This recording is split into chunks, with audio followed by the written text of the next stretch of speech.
KnockBack, the retro and nostalgia podcast, is brought to you by, well, you. If you want to learn how to support our show, go to patreon.com/laststandmedia.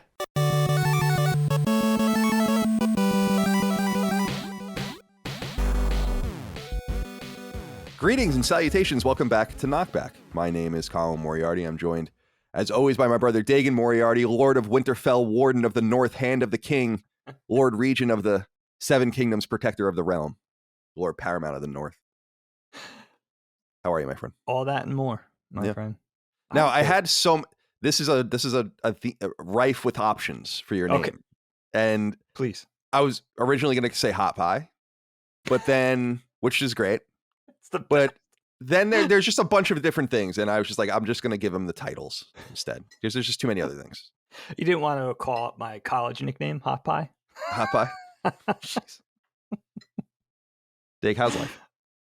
How you doing, my dude? I'm hanging in there. Lord in the East. How's your life going? Talk to me. Everything's okay. Yeah, everything's good. I was thinking about, God, man, we're in our 4th year of KnockBack. That's right. Yeah, we are. Yeah, 2018 to 2019. That? So yeah, 120. Yeah, you're right. Right? Yeah. Right. Yeah. It's pretty crazy. And we've had, as I reflect, right, we've had 3 distinct phases, you and I, of doing the show. We had our first phase, which longtime listeners will remember. You and I actually, it seems like so many years ago, but it really wasn't that long ago. No. You and I would actually meet up, whether in Santa Monica or in Philly. We would come back and forth to see each other for a few days every, what was it, like 3 months, every 3 months? Yeah, something like that. Yeah. And we would record a batch of episodes. We would sit in the same room together, and we would do like 8 to 12 episodes at a time. And we did that for, how long did we do that for? We did that for like 2 years. Yeah, probably the entire time I was in. So like 2018, 2019, we did it like that. Yeah, exactly. Right. And then we had the era, which I call the lazy era. And I'm going somewhere with this now. Okay. Sit tight. Where you and I recorded remotely, but it was still, this was pre-YouTube for KnockBack. Right. So it was just an audio podcast. So you and I sat down on our respective couches, many thousands of miles away where you were in California. And I think that went into a little bit of you being in Virginia too. Yep. And we recorded just audio. So that was my era of, and this is where I'm going. That was my era of just being able to wear and have the appearance of a complete, I could look like a wreck and it wouldn't matter. It could be in my PJs. I could be unshaven. Now, a lot of you are already thinking, what's the difference? Look at you now. But there is a big difference because now I have to, and I'm sure you guys have talked about this on Sacred Symbols at some point. And it's a big thing with YouTube, right? With seeing us on camera. We have to pay attention to what we wear specifically.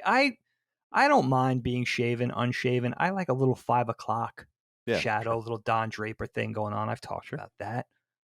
But this is a little too much for me, but I've just been lazy and busy. But that's the thing. And the primary thing is you only see us, from the bust up, not even from the waist up. So the shirt is very important. Mm-hmm. And you don't want to have that continuity where 1 week you're wearing the next shirt, then the next, we record every 7 days. So it wouldn't be this egregious thing for me to wear a shirt in general 7 days later. But for the podcast, I got to pay attention to these things. And it's like a whole nother step we take for you guys, our wonderful audience. But look at this. Can you guys see that on camera? It looks great. Little Love Scarface. And that's the scene. Helene and the kids bought me that for my birthday. And that's the scene where he's yelling at the television, various things. He calls the guy a horse, which I love. But he's looking at the flamingos and calling them, "Oh, look at the pelicans." So that's, "Oh, look at the pelicans." So that's why they got, I don't even know where they found this thing. But that was on my mind because I'm every week, it's this unspoken thing of like, okay, what did I wear last week? Sometimes I got to consult YouTube. Maybe even go back, I haven't worn this shirt in a couple of months. That's exciting. Then I could have something fresh on, for the audience. Right. Do you think about these things? Or does it not even, you're such a superstar, does it not even matter to you? That's where I'm going. No, I have like a shit ton of t-shirts and I try to be mindful of wearing different t-shirts when I can. But I think the thing with my clothing is that I wear the same like 3 or 4 sweatshirts all the time because I wear them around the house. I just like I do wearing. that too. So I Sure. have like this is actually a Sunset Overdrive sweatshirt from Insomniac and from years ago that I love. Like it's so comfortable. I have a couple of Jets sweatshirts that I wear that people are very familiar with, I'm sure. I have my flannel and all that. So I think it's more, there is a lot of redundancy there, but I stopped caring a while ago. I can't throw another thing into my life that I need to manage. I don't have that kind of bandwidth. Well, I think if the overshirt is maybe the same, but the undershirt is fresh, you're good. Yeah, I have a dread shirt on today, but I think I discussed this on one of these episodes or I don't know. I just can't remember anymore. That's a blur. But I actually begin my showering. So I wake up in the morning and, I brush my teeth and do whatever I got to do. But I don't shower until I work out, which is usually in between. I work out and then shower and then dinner usually at like 7:30. Okay. And so I shower around 7 typically. And then I put on a new shirt and all of that. And then I sleep in that. And people know they call me Winnie the Pooh because I sleep in that shirt, no underwear. But I sleep in that shirt.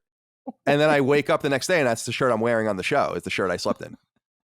Wait a second.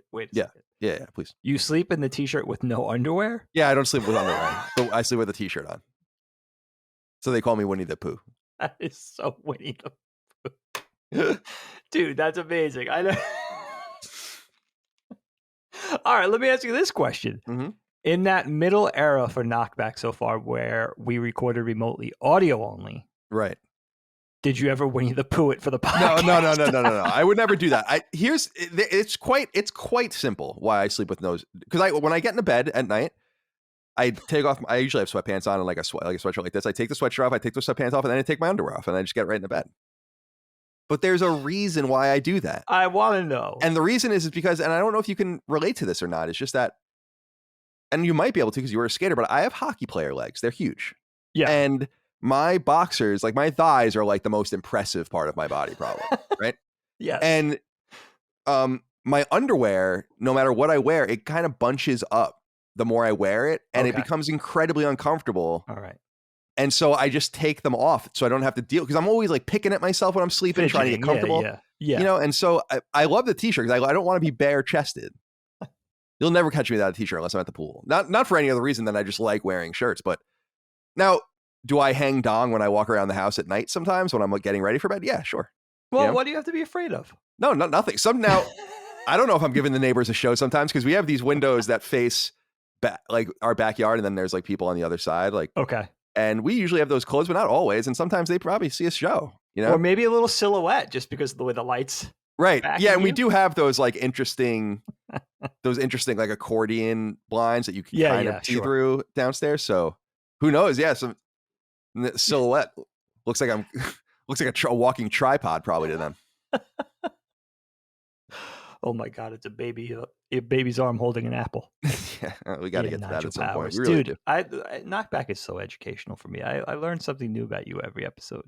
The Winnie the Pooh thing is the best thing I think I've ever heard in many episodes.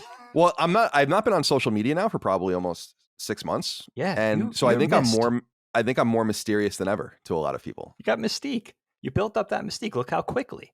And then I unleash weird stories on the audience, like and people can listen to Sacred Symbols about my saga with Keebler as I've been talking to them about how they changed the EL fudge cookie. That was like a big campaign I've been waging over the last week. I don't know if you noticed this, but if you guys eat EL fudge, you're going to notice that they fucked it up. You're going to notice. Have you reached out to them via social media? Yeah, I DM'd them and I DM'd them this really dramatic, funny letter. And then they didn't answer it. And then so I DM'd them again and I said, I do not think you understand the seriousness of this issue. And then they DM'd me back after that. Really? Yeah, it was just fun. I was just really joking with them. But I did tell them, I'm like, as long as you make the EL fudge like this, I'm certainly not buying them anymore.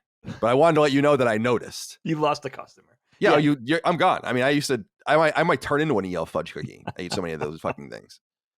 But the fudge stripe cookies that Keebler does are the same thing. And as long as they leave those alone, then I think we can have a future with Keebler. Sure. But otherwise, I don't think so. Look, I'm going to tell you right now, the Winnie the Pooh thing, to be continued. I'm not done with this yet. But I have to do a part 2 on this. But I want to ask you, what's up in your life besides EL fudge and Winnie the Pooh get-ups for bed? Thank you. Nothing really is happening of any interest. I went and saw. So I hadn't gone to the movie theater since 2019, and then within 7 days, I think I went and saw Uncharted, and then I saw Batman. Oh yesterday. shit! I didn't know you went to see Uncharted 2. That's awesome. Yeah, I went with both times with the Woznocks, actually, various Very nice. permutations of them. And Micah went with us last night as well, and we met up for dinner, and then we went out to the movies, and it was good. But I have to say about that Batman film, I don't think so. No, Like I was a little surprised when I walked out of it, and I know it's getting a lot of acclaim. it is. It seems to me like it's like a rendition of a Nolan Batman, but not. I don't know. I'll be interested to hear what people have to say about it when they see it. But I must say, I love the enemy, and the way they did the Riddler is exactly the way that I would have loved them to do. It was awesome. I mean, that was awesome. That's good to hear. That's a big part. Penguin was okay. The villains, Batman is the conduit to the villains. The villains are the star of the show in those movies to me. And definitely. I'll say right now that movie has nothing on the Nolan Batmans. Okay, you're such a big Nolan Batman devotee that I could see you. You're going to go in a little bit with that arms crossed posture and say, "Show me something." Definitely, but at the same time, I had heard so many good things about this. I was like, well, it's got to be good, because it reminded me of the Joker movie with Joaquin Phoenix, where a lot of people really loved it. And I fucking loved that movie. I thought that movie was awesome. Yeah, it's a great movie. I really did. I was shocked how good that movie was. And so I was like, oh, maybe DC. And when I was realizing watching, I was like, man, DC's got to get it together, man. I don't know what's going on over there. But it seems like this will be the start of a new Batman thing nonetheless. And I did like it. I just thought it was boring. Like, I was kind of bored. And everyone I went with agreed. So Robert Pattinson, yay or nay? Yay. I think he's fine. Okay. But again, I don't know. I have so much to say about it, but I have no conduit in which to say it. So I'm going to save it for now. But I hear you. I haven't seen it yet. Yeah, exactly. I can't add much to the convo yet. Right. So, but I just wanted to point out that I went to the movies twice in 2 weeks, which was just unheard of, because the last movie I saw, I believe, was Rocket Man in 2019, the Elton John film, which was very good. And before that the last movie I'd seen in the theater, I don't even know, maybe Star Wars or something, like episode 8. It's nice to be back to the theater. It's still a thing. It reminds me of books. Remember when ebooks became the huge advent of ebooks in the the mid aughts or whatever? And everybody's like, that's it for libraries and books. Like, no, it's not. Well, but no, for books, it's very true. That was the one medium that resisted and successfully did so. Really did. Not to say that they've totally warded off ebooks, and audiobooks are huge. Sure. But of course. They really did successfully resist. And I think the reason that they had is because the reality is a lot of people don't read books, which is sad. It's a great point. That, because I was one of the guys, it's so funny you say this. I just brought out my iPad 2 from 2011, like a couple weeks ago, because I was getting rid of a bunch of old computers at this place. And, I was like, I might as well get rid of this too. And then Micah took it and she's like, no, let's turn it on. I might use it for like my workout stuff. And it ended up being that we can't update the firmware beyond iOS 9. So you can't even use YouTube. You can't even do it. Yeah. So, which is so funny. So we're like, this is useless. But what it reminded me of was that there was a period of time from 2011 to 2012 or 13 where I was buying books digitally. And I was looking through my Kindle app on there. And I was like, shit, I got to buy some of these books physically, because I forgot I even read these books, and these are excellent books. And I abandoned reading books digitally because I have to admit, I like putting books on my shelf. I have a huge bookshelf, and I like putting them on the shelf, and I like reading them and taking them out. I like having the tactile experience of reading a book and sometimes bunny earing the page. Or I look at some of my books, like I look at my copy of Redwall, for instance, and it's just falling apart. And I'm like, this is because I've read this book a million times. That is the story of the book for me. It's the same thing with I have a copy of Moby Dick that I actually got from Miss Parry, our shared English teacher, Mrs. Parry, and I just never returned it. And it's that, but I like having those kinds of, I have a touchstone with all of these different books. Sure. Yeah. That's a keepsake. Yeah. Especially the ones you love, the ones exactly. that have a special place in your heart. You know what? Do yourselves a favor and read some books out there. Read some books out there, you illiterate schmucks. All right. Dagan, today is a big topic, and we have much to say about it. It's Game of Thrones Season 1. So excited, now, dude. The first season of Game of Thrones aired on HBO in 2011, and it's based on the first book from George R.R. Martin's A Song of Fire and Ice series. Now, speaking of that era of digital books, I had tried to read that book at that time and I just couldn't do it. Not because it's bad, but because I'm like, it's so complicated. I maybe I'll try again sometime, but I was like, I don't even know what's going on. I was probably a third of the way through the book, and I had seen the show already, and I still had no idea what was going on. So Oh, wow. That was your journey. All right. So you haven't read the books and I haven't read the books. That's no, I haven't. And we'll get into those in a little while. Yeah. Because we have some inquiries about that. But okay. And many people wrote in. Of course, you can support us on Patreon, patreon.com/laststandmedia for early ad-free access to this show, as well as Sacred Symbols and Defining Duke. Submit your questions, comments, concerns, thoughts, and ideas. Many of you did for this. Now, I want to start. I don't even know how to talk about this topic. It was actually one of those situations where I stopped taking notes as fastidiously as I usually did. I only took 3 pages of notes for the season because I'm like, where do you? I don't even know. You could write obviously a book on this book. I hear you. I totally hear you. Here's where I want to begin this story with. This is Game of Thrones. I think is, and we're talking specifically about the first season. We're only going to talk about the first season today, but. So I'll just say the first season of Game of Thrones is the definition of what I think the word exceptional means.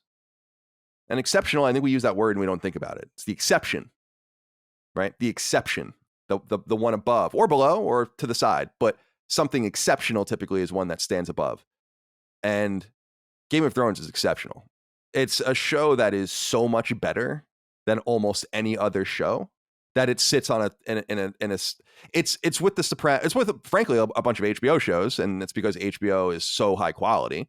But also other shows like AMC shows like Mad Men and a few others. AMC shows like Breaking Bad. I'm sure it's in a pantheon with maybe legitimately only fewer than 10 shows. I would say. Oh, absolutely. And if people were like the best show of all time, now your favorite show of all time is different. But if you want to say like the best, the most impressive, there are really only a handful of valid selections. And I would say that, in my opinion, and I would say that this is one of them. And watching it again, Micah has never seen it, so she's watching it for the first time. This is maybe my third time. So it's kind of like other shows we've watched where I've seen the first season of Game of Thrones probably 4 times. I've seen the last 2 or 3 seasons once. So somewhere in between, it starts to kind of wane. And so I've watched this and I'm just like, Jesus Christ, this is so good. It's so good. It has no business being this good. It's quite incredible from that perspective. There's almost nothing about it that's wrong. There's nothing about it. Now, later on, that changes. And we're not going to talk about those later seasons yet. We're going to talk a season at a time. Yeah, but of course. Right now, right here in season 1, there's virtually nothing wrong with this show at all. And I know people think it gets even better, and I agree. But I wanted to begin the conversation there with you. Is just how good it is. And I think that goes into a lot of questions we have about why it's so popular and why it's performed so well and kind of the entry to fantasy and all the rest. But where do you want to begin with Game of Thrones? How do you feel about that particular introduction to it? I love that. I mean, I totally agree with you from the outset. I mean, it really is in very rarefied company, right? Yeah, exactly the things you named. Sopranos, Mad Men. Definitely I would put Breaking Bad in there. I would put The Wire in that conversation. Yeah, The Wire, I would another put the HBO first show? season of True Detective in that. Yes, too, another HBO show? Different for yeah, exactly. But really, very few things could hold a candle. It's beautiful. And the thing is, too, I have such an interesting journey with this show that really is kind of funny. But it's one of those few things, too, that I find if I think about everybody I know in my life, friends, family members, colleagues, all that kind of thing, that love the show as well. Doesn't matter. Sex doesn't matter. Age doesn't matter. Whether you're a nerd, a civilian, whatever. It seemingly appealed to everybody just because of that inherent quality. And of course, know this from the outset, we're going to spoil the hell out of season 1. We'll probably end up, when the conversations unfurl, it's hard to kind of put a cork in it or steer it in a very preconceived direction. So we may accidentally get into touch on things. We'll try not to talk about subsequent seasons, but I don't want to ruin anything for anybody. So just know in the spirit of conversation that those things might come up. And you know what the thing is too, Kyle, with Game of Thrones? 2011 is crazy for me to think about because I held out for so long. And I won't get into that now of really the reasons why, although I'm sure that will pop up in this conversation. But my story of watching Game of Thrones started only 2 years ago. I watched it for the first time in 2020. I know you guys that follow me on social media will remember me talking about it on Twitter specifically. And, you know, I was saddled, kind of bedridden with a sinus infection, really bad sinus infection. We had just gotten back from Disney like a week prior, the family and I. I had this crazy ailment that I've never had before.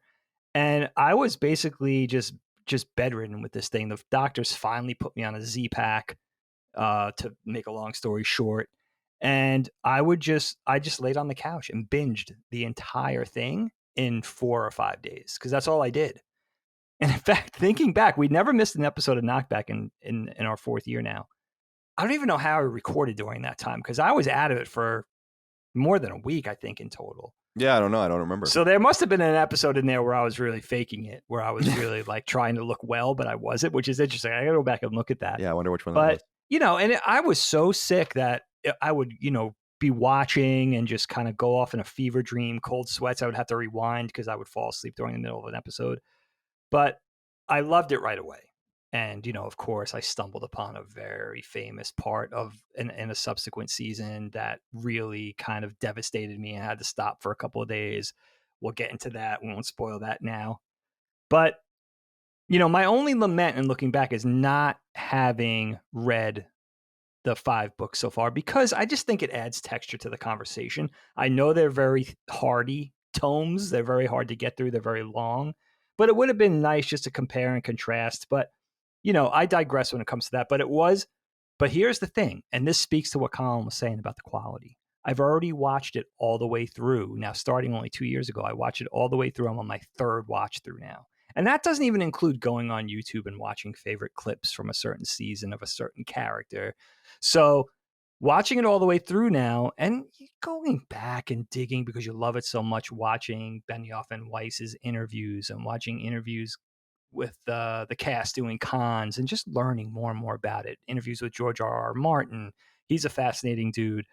Just finding out, really delving into it. I feel like I'm finally qualified to talk about it because it is big and it is something that you want to do justice to on the pod, right? And also, I'm very excited because we get a month's worth of content out of doing this one show, 8 seasons, 8 weeks. And I 2 think months. it's going to I be, mean, yeah, it's breaking good. it out like that, dude, is completely justified for a show like this. Definitely. I can't even see talking about more than one season in one conversation. It's daunting enough to talk about one season in a couple of hours.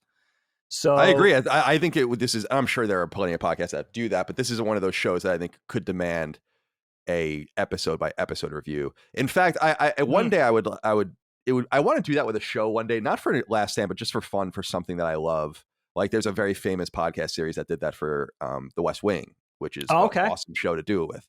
And I always thought Mad Men would be a really awesome show to do that with, especially because it's so philosophical and so deep.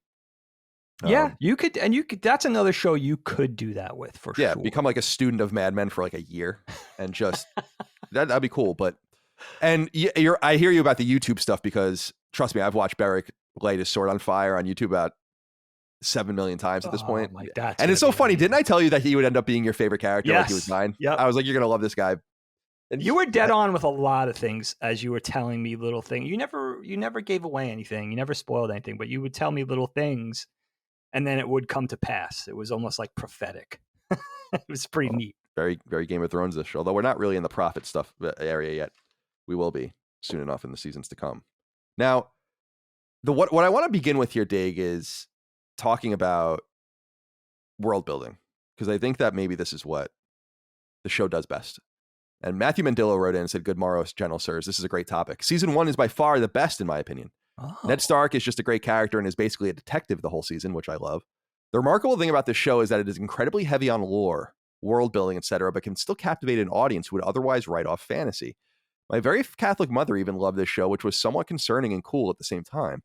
My question is, how did they take the high fantasy and appeal to a broader audience to such a claim? This, I think, is the secret sauce. And it's unclear how they did it because no one, I don't want to say no one, 95% of the people that love Game of Thrones would never read the books. And if they were only books, they would have never gotten anything out of them. This is very similar to The Lord of the Rings. Now, that's fine, but it's not the story itself. It's the way that the it's the way that it's rendered that I think is most impressive by the production team, that the various directors, writers, and showrunners. And one of the things I love the most about it is the world building. There is so much fake history in this world that I'm like, this is so cool. This is amazing stuff. And it begins immediately because you see one of the first things we see in the show is Lord Aaron's like funeral or whatever. They're like, and you're seeing all the religious rites, the stones on his eyes, the women with the stars behind them and the smoke and all of that. And you're starting to get that there's like this mystique. And then as the camera pans out, not figuratively, and we see other parts of the world, you see that they're very much intent on making this world breathe with as much life as possible. And the way that I look at it is I see it as a very Roman style presentation where there is a central culture and many other cultures on the ladder that are equally valid or not, but that are looked at. So when you get to the Dothraki, for instance, that culture is not looked at as anything. But these cultures nonetheless concurrently exist, much like the Vandals existed on the side of on the Roman flank for many centuries or whatever. So I love the idea of having this world. In fact, the thing that breaks at the beginning of the show and sets this all in motion, we never see. We never see it. The event with the Mad King in the throne room is referred to constantly. Everyone's there, which is awesome. And I love that they never show it. Because they could have these flashback scenes or like, some crazy shit going on, but they always just refer to these amazing moments where decisions were made. And we're just expected, and for some reason, do believe what they're saying. Like, oh yeah, that happened, and we don't need to know because the world feels so alive that they could tell you anything and it would make sense. So what do you feel? How do you feel about this idea of world building and high fantasy and the appeal that it brought? Because it's not, what's interesting about Game of Thrones is not that it was a massive hit. It's that it was a massive hit that is very, very dense, that would usually turn people off. And somehow they really threaded the needle. So talk to me a little bit about that. Yeah. I mean, a quality of world building that you would typically only see in a very high budget cinematic presentation rather than something made for a TV series. Now it's HBO. It's larger budget, of course. They have a lot of creative leeway. They have a lot of money to throw around. But that's a very important thing to discuss at the outset is every detail in this series is so thoroughly realized, right? That however small, however minute, that you don't even question it. In fact, it's funny because I thought that when I went to sit down to write for the podcast, it's like immediately upon watching the series in the first season, very early on, and probably the first or second episode, you're already thoroughly engrossed and you're already thoroughly sort of in that state of believing everything. It's just you're deep down in this world. You buy it. It feels real. It feels genuine. To the fact of like when you pop out of it and you're trying to articulate it on the page for a podcast, for instance, you're like, wait, where is this? What is this? And you're thinking of details. It doesn't even matter because it just brings you in and it feels so realistic. And I think that's something that's a very important thing to talk about in the outset for me. And the other thing is how there's such a high quality in every aspect, the casting, the performances, the depictions of the environment, the way everything lives together, the effects. Now there's some things that we'll touch upon in later seasons that are a little dicey or polarizing. Certainly, points of arguments for fans, especially for the intense fanship of the show. But right from the outset, you're thoroughly engrossed in this world. It feels very believable. And I think that's something in fantasy that we don't get a lot in high fantasy or epic fantasy because it's a tale that really, and it's funny, I looked at my clock when you said it, I think 25 minutes into the episode, but it was probably 5 minutes into our actual conversation about Game of Thrones, Lord of the Rings comes up, right? A huge influence and inspiration for George R.R. Martin. He mentions it many times. That's not hidden. But typically, I think in high fantasy, Kyle, we think about things like the Lord of the Rings, but And you have the quote unquote typical fantasy fare, but Game of Thrones brings it to another level. And I think that's another part of the conversation. And I think it was very cleverly formatted this way by HBO and the showrunners and the writers, in that it's one of the first things I know of that takes typical high fantasy and gives us those sort of, I guess, unsavory, dark, gritty elements, right? So we have things like political intrigue, right? The betrayals, the infighting between the groups, graphic sex, right? Drinking, drunkenness, whorehouses. I mean, we get into crazy stuff like pederasts and incense and things like that. Things that Lord of the Rings, that Tolkien would have never presented to you. And it adds those true to life, those dark but true to life aspects to the tale of these stories of knights and castles and wizards and magic and dragons and all of these things, and clans and all of this, and sort of takes it to that human level where I think fantasy hasn't really typically trodden before. And it's a very clever way, I think, to get people to watch. And I think that is why I kind of stayed away from this series for so long, for so many years, because it all sounded very sensational to me. And I was put off by that. Like, they were trying purposely to get as many eyeballs as they could by being graphic, by being controversial. And it just, the tales of that, me hearing about that, it just felt cheap. But then when you sit down and look at the series, it's really those things I just talked about are only such a really small part of a very thoughtfully done, of course they spring from the books, but a very thoughtfully done presentation for the small screen. And I think when you blend all of those things into the equation, it makes for really an irresistible thing to watch. I don't know how you could not, I don't know how you could stay away once you dip your toe in the water. Yeah, I agree. All right, let's try to break this down as best we can. I want to start with the wall. Okay. It's one of the first things we see in the show. In fact, I love the idea of the White Walkers being seen immediately, and then we really don't see them again for a long time. Yeah. And I think that that's a very neat idea. And it's almost as if you forget it even happened, because it starts that way and then doesn't ever go back to that. They obviously refer to it a lot about what's going on with the wildlings and all this, but I really enjoyed that. But the wall is a visual feast. I love how big it is. And here's what I love about the wall the most is that I don't think, now I could be wrong. I know there's a lot of history. George Martin's really into this and writes everything out, and there's like an answer to everything. But the way I interpret it, at least, is that the people in the world don't even really know how the wall was built. It has been so long since anyone has seen anything on the other side of the wall of any consequence that there are plenty of people that don't believe anything is even happening anymore. And I think there are people in the world that believe that it never happened.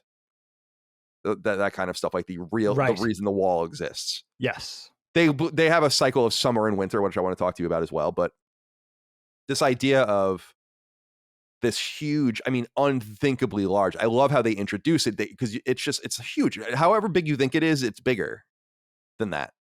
And there's just this barren polar wasteland on the other side. And there's some people there. We haven't really met many of them yet, but the wildlings are there, and they're introduced to us. And then we were introduced to this idea of this Night's Watch, this guardian order that for thousands of years has apparently protected the realm from the dangers in the north. And again, especially from the perspective of a viewer, lots of mystery about what's going on the other side. Don't really know much about the wildlings and all this. So I wanted to talk to you and start there. The wall, this polar barrier. What do you make of it? And what do you make of the Night's Watch and this idea that there's this almost priesthood that watches over the wall and is a place that few go for honor and glory, and that most people end up at because they are rapists or murderers, or what they say in the Game of Thrones world, raper. I don't know why they use that word. They use it a lot. And so it's a bunch of criminals and people that are looking to get away with things, and they have to kind of give their life to the wall. So they really set it up as this mystical tradition, basically, but one that is not taken very seriously. Because if you really took the threat seriously, these are not the people that you would staff at the wall. You would have some of your very best at the wall if you took the threat seriously. But to be fair, there is no reason to take the threat seriously because, again, the threats are legendary at this point. Yes, exactly. Very much like the dragons, which we'll talk about in a little while as well. So anyway, talk to me about the wall, and let's begin there. Let's start at the very northern end of the show. Yeah, I think that's a good way to do it, dude. I think that's a good way to do it.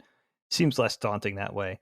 I love the idea of this ancient, massive wall being at the center of the story. This thing that's not only a visual feast in this how epically large it is and how anything that exists in the real world, right? It's just it's fantastic. And it protects the whole thing is that it protects civilization from these mysterious dangers that may lurk in the lands outside of humanity's domain, right?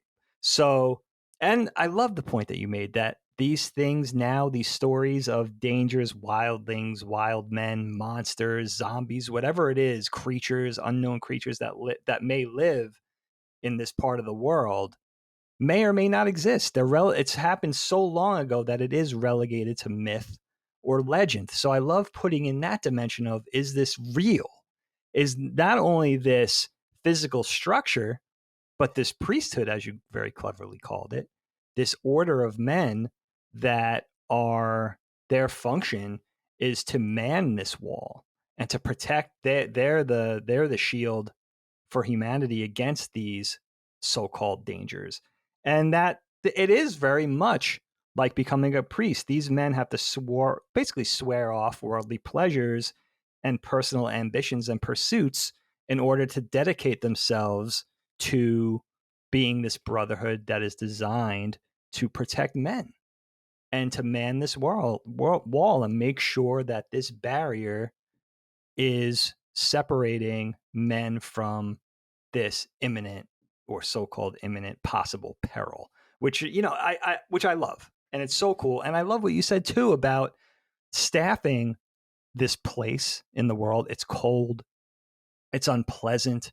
There's not much to look forward to. I mean, really, in watching this, you have so much sympathy for the men of the wall, and you're kind of looking for like, what can they take pleasure in? And it's basically food and drink. That's really all they're allowed to do is drink, eat food and drink beer. They have to basically they say that, they have to kind of swear celibacy and all these other things. So it is interesting. And it is interesting that they have to go and get these sort of unwanted, unsavory types. And they set out in the land every 6 months to go get people for the wall, whether they're criminals or alleged criminals or just kind of the misfits of society, maybe dangerous people, maybe just quote unquote useless people.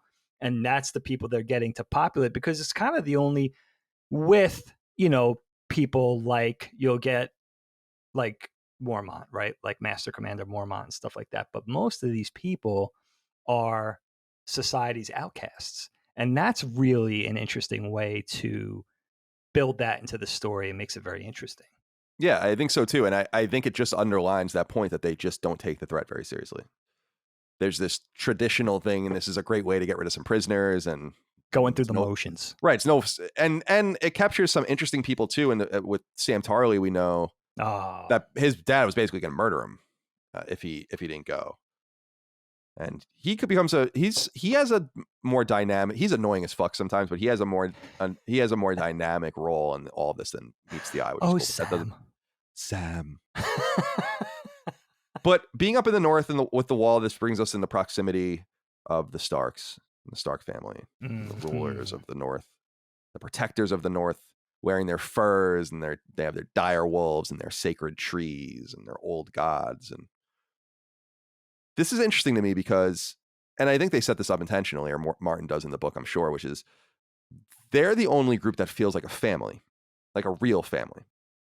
Everyone else is everyone else has these craven, whether it's the Baratheons to a degree or the Lannisters certainly, and others. Everyone has this craven. Certainly, what's going on with the Dothraki.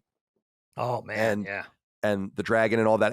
Everyone has this really craven pursuit for power. That's all they care about. The Starks are the only ones that don't seem to care about that. they seem to be happy enough doing their own thing. And as we find out towards the end, they're basically going to become a separatist or try to separate and do their own thing. This is, of course, going to be a major conflict because the wall will be on their border and all of this, and this will become a major problem geopolitically for the realm. But what I like the most about the Starks is that they're framed like a family with a mom and a dad and kids, and it feels very believable. There's friends of the family, and there's Uncle Benjen, and there's all these different people, and then the layer below that is who they are, the protectors of the realm, all these different things. Jon Snow is a bastard from a war that was fought that we know has to do with the Mad King and Baratheon, I guess, and all of this. And so he's born in that time, brought back from this battle, but he has other sons as well. We also learn a little bit, but not much, about the Iron Islands through their squire and all of the rest. So what do you make of the Starks and of Winterfell and the snow? You know, there's something about snowy climes that are very attractive to me in fantasy. In JRPGs especially, I always love the snowy parts of games. So I think about one of my favorite RPGs, Tales of Destiny on the PS1, and it begins in a snowy area, and it's very memorable, and it's a good touchstone you like look for. It's very similar to desert climbs and grasslands and mountains. I just like the snow in these different spots. So talk to me a little bit about the Starks and about Winterfell and how you feel about the protectors of the North. Yeah, moving our way down, one of the seven kingdoms, so a very important family. And yeah, I love the fact of, like you said, the imagery, the snow, the pet dire wolves, these white wolves that live in this land. It's obviously very cold. It's a little unpleasant. I actually feel like in watching it, I get a little frustrated for the Starks. I'm like, this is a powerful family. It looks so cold, so gray, so muddy. It's like, can we put some straw on the ground at least? Like they're slogging around in like 3 inches of mud. And then you look at that in comparison to the Lannisters in, you know, the lap of luxury and everything. You're like, my God, why can't these people have a little more of this? They're important too. You almost get a little frustrated for them. Yeah. But it does add that warmth. You said that they makes them feel like a proper family. They have obviously this little society in this castled area, but at the head of this thing is this husband and wife, their 5 kids, couple of bastards. But I think the conversation starts with Ned Stark. He's such an interesting character for me. You got this Warden of the North, Lord of Winterfell, our short-lived protagonist, but and of course you think of Boromir, right? So automatic throwback to Lord of the Rings is another tie to Lord of the Rings, right? For Sean Bean. But you got this really honorable man of uncompromising virtue. We see he has the respect of his men. We see how much his family and his wife loves him. The Meister, everybody. He's kind of has everybody at rapt attention, and he seems very fair and very just. And he's just obviously very quickly we understand he's the best of the genuinely good, right? And you just root for him because of that. You know, he's just obviously very good, very high moraled, but we soon realize that he's this very moral man trapped in this seriously immoral world. And you realize before the events of the latter part of the season that this is a guy that's just not cut out to succeed and survive in this place during these times. He just doesn't have those qualities, fortunately or unfortunately, of treachery, of backstabbing, of political maneuvering, and all of that kind of stuff. He's just a good guy. So the tragedy for the Starks, I think, starts with him. And it's a shame because he's really one of the only good men. I mean, even his best friend, Robert Baratheon's a bastard. You know, he's I shouldn't even use that word because it loses meaning in this conversation. No, I know. I that's one thing I told Mike. I was like, listen to how often they just call this guy a bastard to his face. It's so funny. It's so bad. Yeah, it's so, but you know, and we'll get into the rest of the Starks, but it really does start with Ned Stark, and it really does make the first season feel like a treat because, spoilers, it's the only season we get of Ned, right? The rest is just talk of him in passing. So I disagree. I think seasons 2, 3, and 4 are just, they get so good, but it's a great start because we're treated to this character, especially. Yeah, he is great. And actually, Sweet Chuck, I mean, we'll get right into it, even though the series or the season ends with it. Sweet Chuck wrote in and said, "Hey guys, before Game of Thrones, did you ever see a show that had the balls to establish their hero or protagonist and then kill them off? When Ned was killed, I was riveted, angry, and kept asking myself, who do I root for now? At that moment, I knew I'd never seen anything like this. Keep on keeping on." I had, for some reason, thought that happened at the very end of the season, but it actually happens in the 9th episode. There's another episode after It's he's 9, killed. right? 9 of Right. 10, right? Okay. And so this is obviously not a surprise to people that had read the book. I don't know how many people at that point had read the book, but I remember being like, whoa, there are 2 scenes that I very vividly remember watching, like watching myself watching it, as it were, out of body experience kind of thing in my memory. The first scene was this one. I remember watching and being like, holy shit. Because you think in going up to it, like, he's going to obviously get out of this. And then you kind of almost be like, it's funny because it plays with your emotions where you're watching him confess to something he didn't do. And you're like, oh man, you shouldn't have confessed. You should have just taken it. And then he confesses and then he's killed anyway, which is just absolutely brutal. So he's robbed of his ability to tell the truth and know the truth. And he bungles it because he could have done it in a number of different ways, but his instincts weren't to try to backstab others and betray others necessarily. He was against it. There's a million different ways that he could have survived, theoretically, in this situation. But he's captured up and caught in all of it. And I really like that they did that. It set this precedent that I think is so brave with Game of Thrones, where like no one is sacred, and they really, really push it. And what I like about that is that you're watching the rest of the show and you're wondering, well, who's next? No one is safe. No one is safe. And that was the one scene I remember. And the other scene, which we'll get to, is in the 3rd season, the Red Wedding, where I remember very vividly watching that and being like, I can't believe, just because I actually couldn't believe how violent that scene was. Even for HBO, I was like, this is really violent. And we'll talk about that brutal later, but in another episode. But talk to me a little bit about this idea of killing the protagonist and how you felt about that, and what you think it meant to the story. Because what I think from that point, I don't think there really is a protagonist from that point. There are just different sects, and we go sometimes episodes without seeing them later on, and then they draw them back into the show. Sure. I mean, I think that the characters are like the families at that point and the different venues that they're in.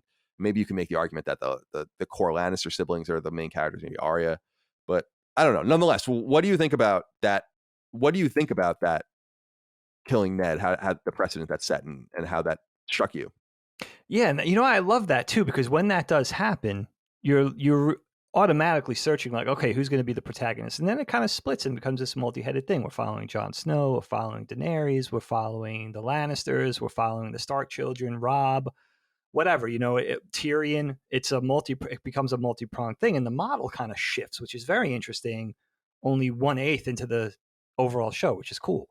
But this is the first big shock, and when Eddard is killed, it's funny because you really could see this is a proper hero. You could really see this as being a protagonist that the whole series could be set around. So it really is shocking when they finally do kill him, up to the point you're thinking that this is not gonna play out this way. It can't possibly happen, right? Automatically, up till his head is literally chopped off, you're like, something's got to happen here, right? And then it actually happens, and it really does set the tone for the rest of the show to come, where with the philosophy of expect nothing, because there is no expectations. Anything could happen from here on out. Very cleverly tells you that by the end of the first season. And it gets worse, believe it or not. This is just the tip of the iceberg. But I love that it starts with this. I love that they had the courage to do it. You take an actor like Sean Bean and oust him from the show. That's kind of heartbreaking, because there's a lot of great players and almost everybody's amazing in this. But he's a huge component of that. And, it's really off-putting and really helps you to realize and get in that mindset of like, okay, we're in for a crazy ride here, and it does get crazy. Yeah, it really does. It's only the very beginning with that. Let's talk about the Starks, I guess, rival family, the Lannisters, the antagonists for sure, and the King's Landing, capital of the realm, this rich Mediterranean style city. what do you think of the Lannisters and the way they're presented in this really, you brought up the word earlier, this real incestual thing going on with them, which is so weird. I don't really understand that at all. And it gets even further along than just with Cersei and Jaime, as we know. But talk to me a little bit about this family, the dynamics of these siblings, and of course we have Tywin and Tyrion and Jaime and Cersei, as we already said, and others. And they're just the power hungry nut jobs, basically, that sit in the capital and rule. And they find their way to the throne, of course, through the Baratheons, who we'll talk about. But what do you make of the Starks? Or, I'm sorry, of the Lannisters? Yeah, so you go a little further south. You have this kingdom to the south, King's Landing, and you have the Lannister family. And automatically you see these are the craven, power-hungry, betraying, ruthless antagonists of the series. They establish them very early in the show as the bad guys, basically. And it's interesting, though, because it shifts throughout the first season, because at first, the head of the family is King Robert Baratheon, who's Ned Stark's dearest and oldest friend. They go way back together to being warriors that fought side by side, that were both sort of disciples or proteges of the same lord. And you automatically see that this Lannister family is scheming. And Robert Baratheon is the one obstacle in their way as we begin the story. And when he passes, when he's killed, it opens up the floodgates for the Lannisters to be what the Lannisters long to be in this world. And it starts, it's funny because the Lannisters are basically centered around the three siblings and the dad. The mom is long since passed, and the company that surrounds them, in the small council and the knights and all the other their contemporaries that live down there. But the conversation, I think, starts with Cersei. She's the queen. She's Robert's wife. And it's a character that really exemplifies the very definition of evil queen, this unceasingly conniving and wicked woman who will do literally anything and stop at nothing to position her family at the top, at the tippy top of things. And no unsavory act is off the table. She's just already very obviously in season one, she's the big bad. And she's interesting because the more you think of her, and you could say the same thing about Jaime, you could say the same thing about Tywin, and then Tyrion is another character that we have to get into, of course. That's a little different than his siblings, certainly. But the Lannisters have this overarching, power hungry thing going on, this ruthlessness. And it starts with their power. They have a huge army, they have unceasing amounts of money, they have the deepest coffers in the land. But with Cersei, it really is interesting because she's married to King Robert, and you wonder, what is this evil, this deep evil? What is this born of, And you look at her, look at Cersei, just Cersei, right? She is raised, her mom's long since passed, died while giving birth to her young brother. Raised by a ruthless and unloving father. She's wed to this husband who ignores and abuses her, right? She's got this really miserable life. And she probably always has, despite the money, despite the power, right? And she's got this whole secret going on where her three children are actually born of her relationship with her brother, not the king. And the king, obviously, Robert doesn't know that. So you have all of this intrigue going on, all of this deep-seated, really crappy shit going on, secrets, and everything. This whole kingdom, one of the most important, maybe arguably the most important of the seven kingdoms, is built on this foundation, which is really, really insane. And then you meet Jaime. I would just say for Jaime, I know he's one of your favorite characters. This character has a lot of characters have wonderful arcs in the show. He's certainly one of them. But when we get to know him, he's this renowned knight this master swordsman. We know he leads this incestuous relationship with his sister. The But Kingslayer. he is easily, right? Just look at the first season. Don't think about Jaime as you and I know him, Carl, in subsequent season and what he becomes and what he goes through in his tragedy. And the character changes a lot. But if you just look at him through the lens of the first season, he's probably the most smug man in all the land. Mhm. Very unlikable for me from the start. And the thing that adds insult to injury is that he has the skill and the talent to back his bravado, which makes it worse because you really hate this guy. And he really starts out as quite the villain for me. Again, very unlikable from the outset, the way he kind of fucks with Ned Stark, the way he sort of threatens, he makes these veiled threats. And then you realize, like, no, but this guy's serious. He's been a legend since he was a squire. Like, that's how good he is at sword fighting. Yeah, I mean, he threatens Rob to his face and says, like, let's just have a trial by combat. Let's just do it right now. Yeah. And Rob's like, you'll win. I'm not doing it your way type of thing, Mhm. And then when you finally meet Tywin, which is probably 5 or 6 episodes, correct me if I'm wrong, but 5 or 6 episodes in, you then realize where all of this venom stems from. You realize who's the leader of this family and the qualities that he's passing down to his 3 progeny, right? And that all of that sinister Lannister energy is really cascading down from him. But he's an interesting character too, because he's this ruthless and cunning leader. He's the Lord of Casterly Rock, which is like this sort of like this capital city for the Lannisters.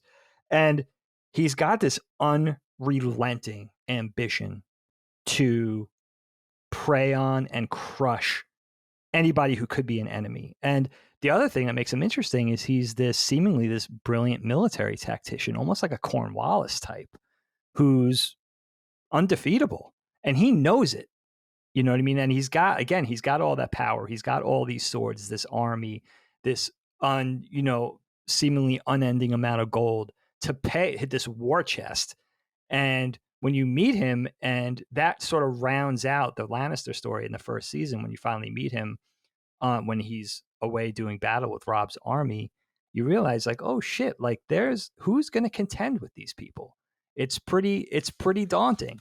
And then, of course you have Tyrion, which I think, he probably deserves a whole nother part. I don't know if you want to talk about him. Yeah, now, we can talk about Tyrion now. I think he's obviously maybe the most famous character from the entire show in some way.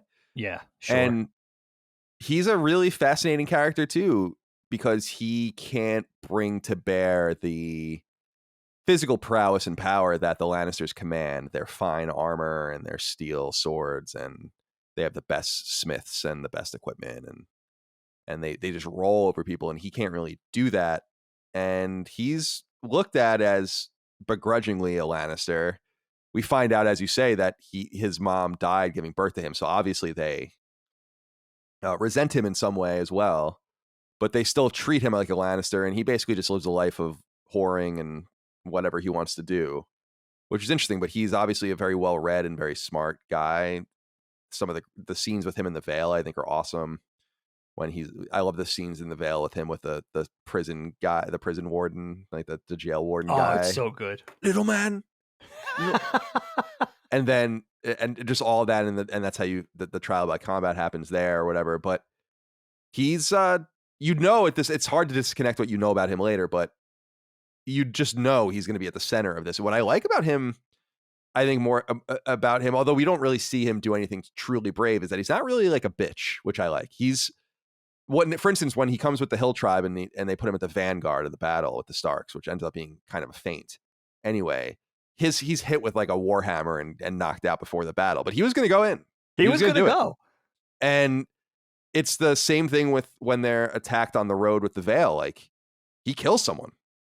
And so what I like about Tyrion is he's no baby. He's no coward. He's not formidable physically, and he's been kind of the butt of everyone's jokes for his entire life, yet he rolls with an intelligent mind. He's got a good head on his shoulders, and he'll do what he needs to do. And he knows he's a Lannister and he throws that around, but I dig that character a lot. What do you have to say about him to start? I love that. I love where you started with that. It's awesome. And I think, yeah, I mean, this is one of my, it's so weird because Game of Thrones is such a hard one to discuss. One of the reasons is because each character could change and shift so dramatically from season to season. Our conversation with Tyrion will be different for every season because a character like this grows and changes so much or so drastically.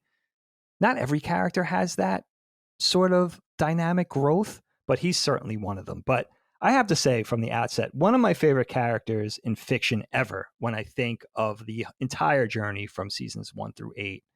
And how good is Peter Dinklage, man? Oh, I he's mean, amazing. he is just an amazing actor. If I think about seeing him for the first time, which was probably in that little indie film called The Station Agent, great movie. He's very good in that.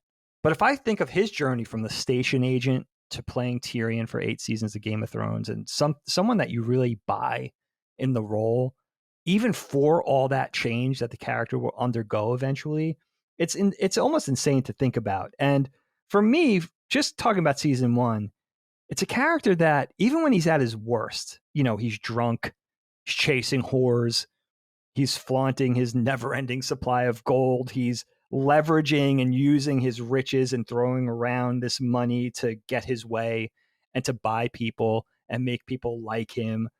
And he's lives this life of sheltered, wanton debauchery, but you still like him. Right. And you realize very early he doesn't quite fit in with the Lannisters. There is something different about him. He takes exception to some of the things they're doing. He almost seems to oppose them in certain ways.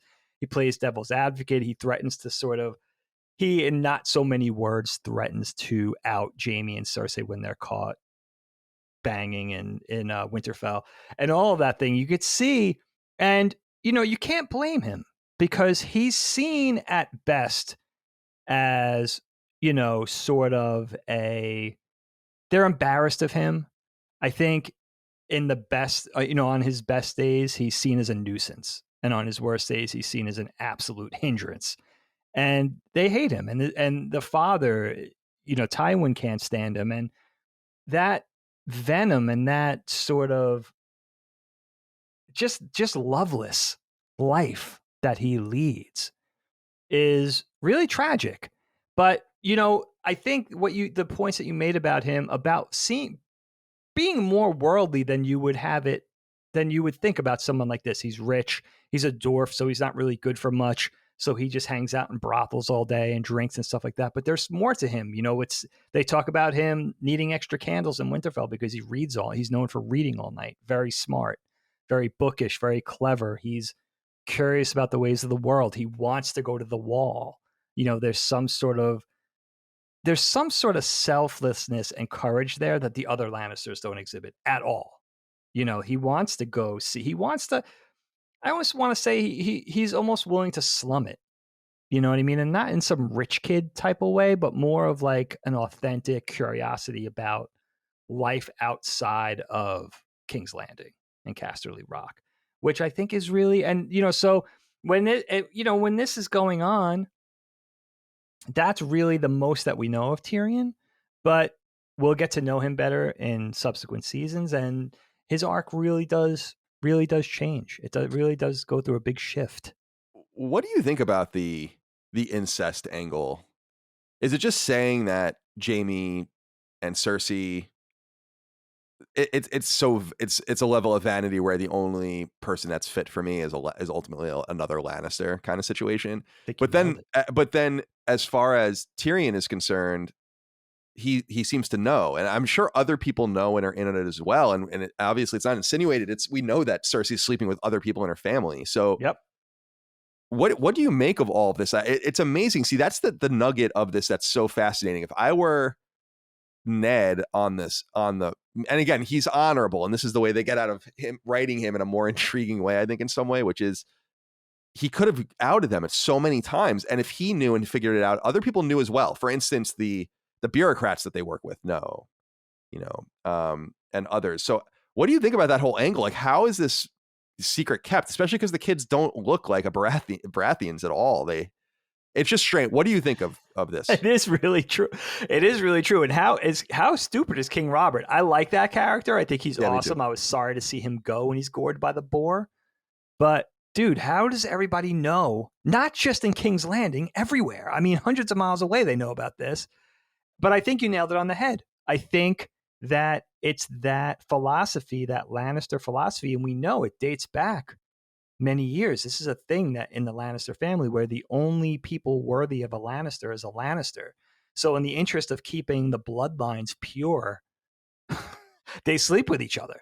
And, like you said, we see Cersei not only sleeping with her brother, we see her later sleeping with the cousin, the young cousin, who's the squire. I think he might be Barristan's squire. He might be Robert's squire. No, he's Robert's squire. Him, right? Oh, yeah. No, that is Robert's. Yeah, that's Robert's it is squire. him. And they kind of insinuate, I was asking Micah about this. I think I misinterpreted it, but I thought the insinuation was that guy, the cousin, ultimately like poisons the king. And that's why but then she was saying that because they really play it up that like he's constantly serving him wine. He's constantly there. He just looks like a fucking idiot. And he doesn't, but really he's working for Cersei. Yes.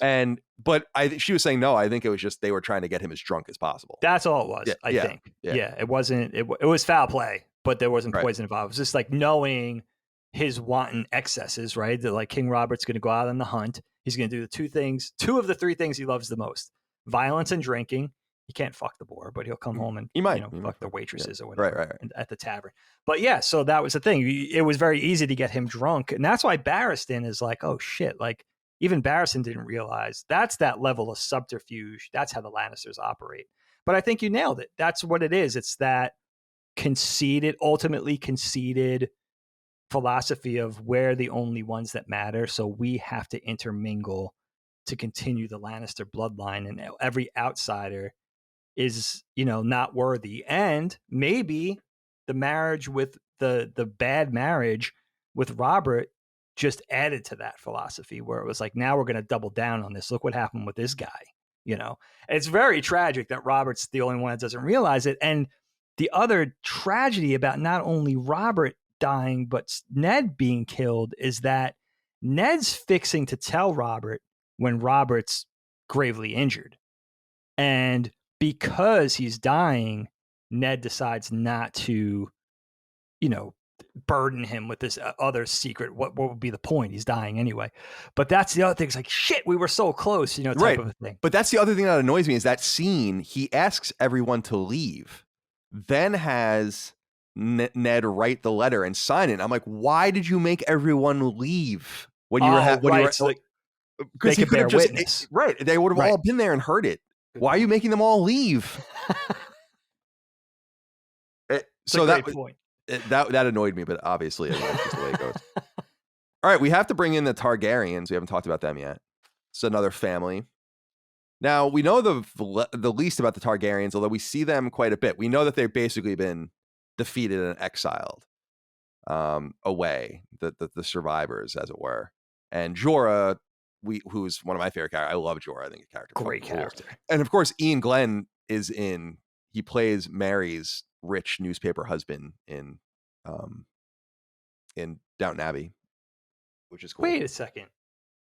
Oh, he does? Yeah. The newspaper man, like the nouveau riche guy. Yes. I didn't know that was I watched that before this. Yeah, that's the same guy. Oh, wow, that's interesting. And more of that to come, of course, from in fact, someone leaves Downton to be on Game of Thrones, which we'll talk about later. Oh shit. Another redhead. But let's talk about the Targaryens. We meet Daenerys and her brother, and they're with Jorah, and they're exiled in this other land. So I actually was looking up the map. I love fake maps so much. Oh, the map's so good. And so I'm looking at the map, and if you guys picture it, the kingdoms as we know them is on the left side of the map, with the wall at the north, and then Winterfell, and then King's Landing, and all the rest. But across the narrow sea is this whole other continent that's probably 4 times bigger, and it's over here. And I'm actually fascinated by this continent, like what's going on over here. We learn a little bit about it, but there's much to know. But over here, somehow the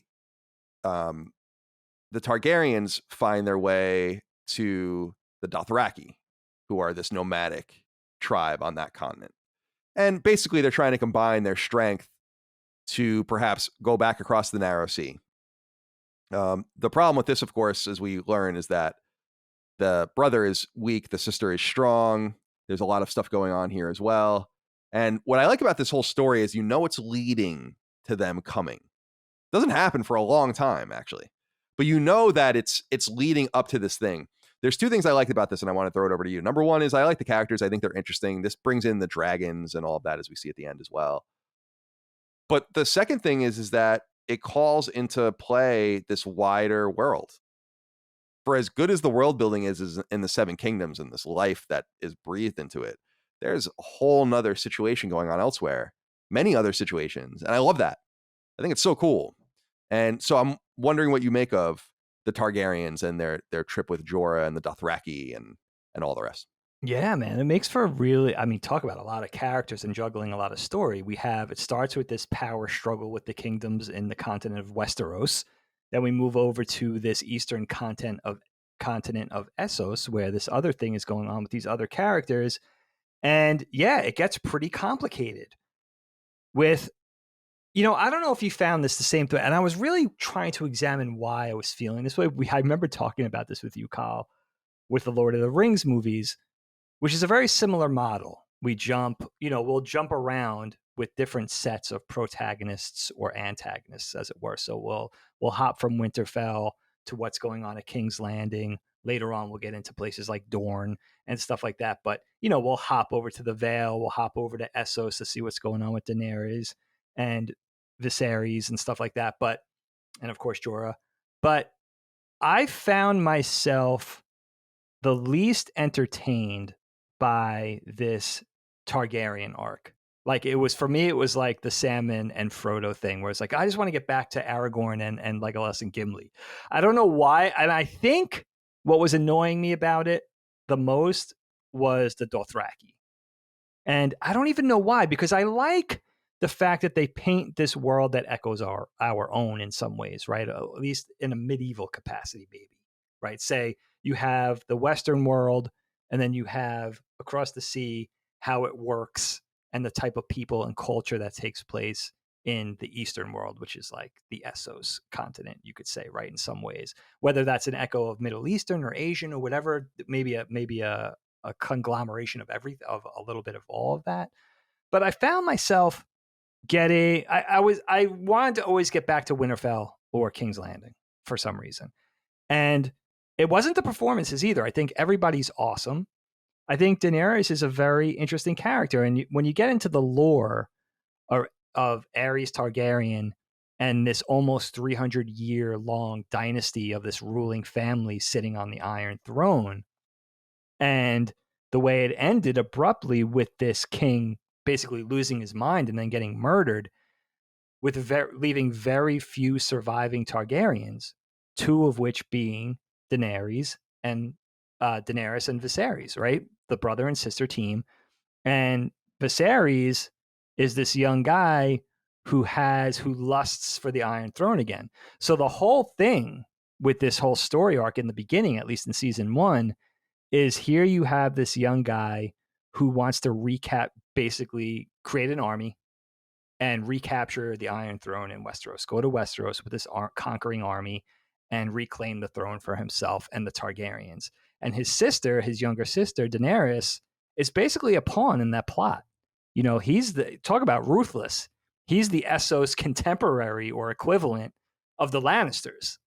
And his whole end is for her to marry this Dothraki warlord, which is like this tribe of, I don't want to say primitive, but probably primal, I would say, people, very skillful warriors, but this culture of conquering and murdering and raping, a very different world than sort of the way it operates in Westeros, which is much more like medieval England with knights and honor, at least on its surface, right? So you have this whole arc of this young girl basically being a puppet for her brother to marry this Dothraki warlord so he could have an army, so he could sail across, and a navy to sail across the Westeros to conquer and basically reclaim the throne and rule the world. And then, but I think the Jorah character is what kept me interested. He's a fascinating dude. You really don't know. You know, it's this guy, this man from the West with a checkered past who seeks to reclaim honor in some way. You know, he's an old lord of Bear Mountain, an exiled knight, basically. And I think he was exiled by Ned Stark, if I'm not mistaken. And his father is the master commander of the Night's Watch. So completely disgraced his family. And we know that he's this fiercely loyal warrior standing at Daenerys' side. And you're not exactly sure why he's putting himself up to her. You're not sure why he's swearing fealty to this woman. You just know that he's got her back. He's her protector and he's very watchful over her. And he's obviously, you know, he eventually later in the season really becomes the angel on her shoulder and her guardian angel because of everything that Viserys is doing. And I think maybe he knows that. So the Jorah character kept me in for that kind of stuff. But for some reason, every time I cut away to the Dothraki, I don't know, it might be Jason Momoa. I don't know what it is about that storyline.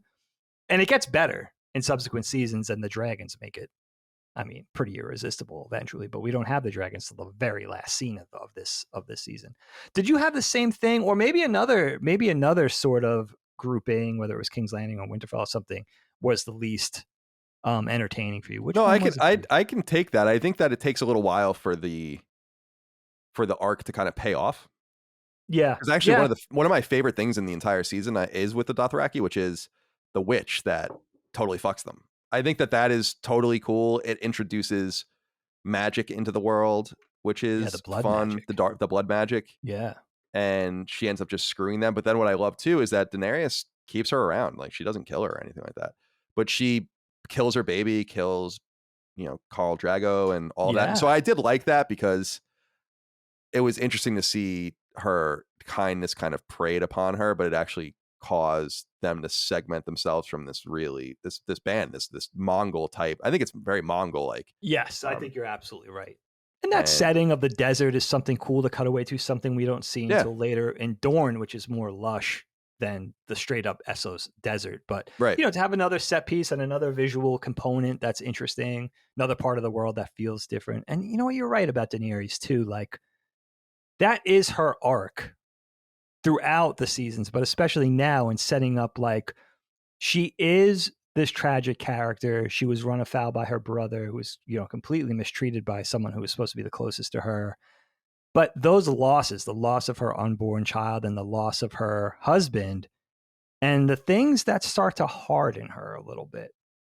And, later she'll be a proponent and very anti-slaver and this freer of slaves and all that kind of thing. But there's an anger with Daenerys that I think starts to blossom. And it's important to get her origins because you could see where it stems from.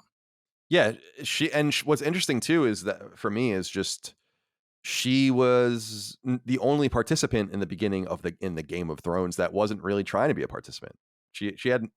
She was, again, like you said, just a pawn on the board. That's an awesome point. And she becomes arguably, especially in the later seasons, maybe the most important piece on the board.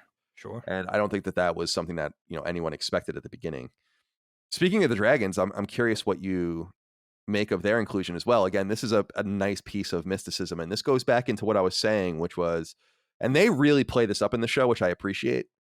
It's not quite Spielbergian, maybe it's close, but the dragon, everyone's like, the dragons don't exist, they're dead. And then some people say the dragons never existed, and it goes back into what I was saying about the White Walkers and the Wall, where distance has rendered these things into just stories, biblical stories almost.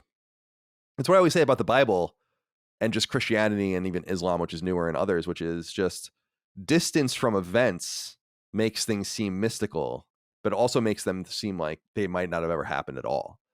And so to find these eggs, and they look like maybe they're fossilized, and then she goes into the fire and she kills the woman, and finally burns the witch, after bringing her with her for a little while, and goes into the fire and kind of sprouts out of that and shows that her little bit of supernaturalism. I like that element because, again, it feels grounded. It doesn't feel silly. later on we're going to have like the whole fire religion and all that stuff. And it's the same thing where I feel like every supernatural element they add seems thoughtful, or that, you know, George Martin added was thoughtful and feels believable and grounded. And I think that's what's so fun about this show to me, is that it just never feels supernatural. It never feels too far or too grounded or not grounded. It's like, oh, dragons. Okay. I believe it. White walkers and walking corpses. Yeah, I believe it. Yeah, so what do you think about that? The inclusion of the dragons, but that they're not, again, another piece of skepticism that is overcome for our piece. We're seeing an omnipotent view of the situation, which is fun. Right. Wherein the answer of the dragons has been answered, but that's still going to be a lore rumor for many years for the people on the other side of the narrow sea. The same thing with the experience of the corpses at the White Wall attacking the commander and Jon Snow fending him off and lighting him on fire. We know now that that's real. Just like we knew that the White Walkers killed the people across the wall, but people still don't know that. So we're adding all of this to our ammo belt, as it were. And what's fun is that no one knows what the other person knows, of course, in the story. So I think that the dragon piece of it is a big component of that, because that is, of course, a seismic shift in power differential. And no one is even operating with that knowledge.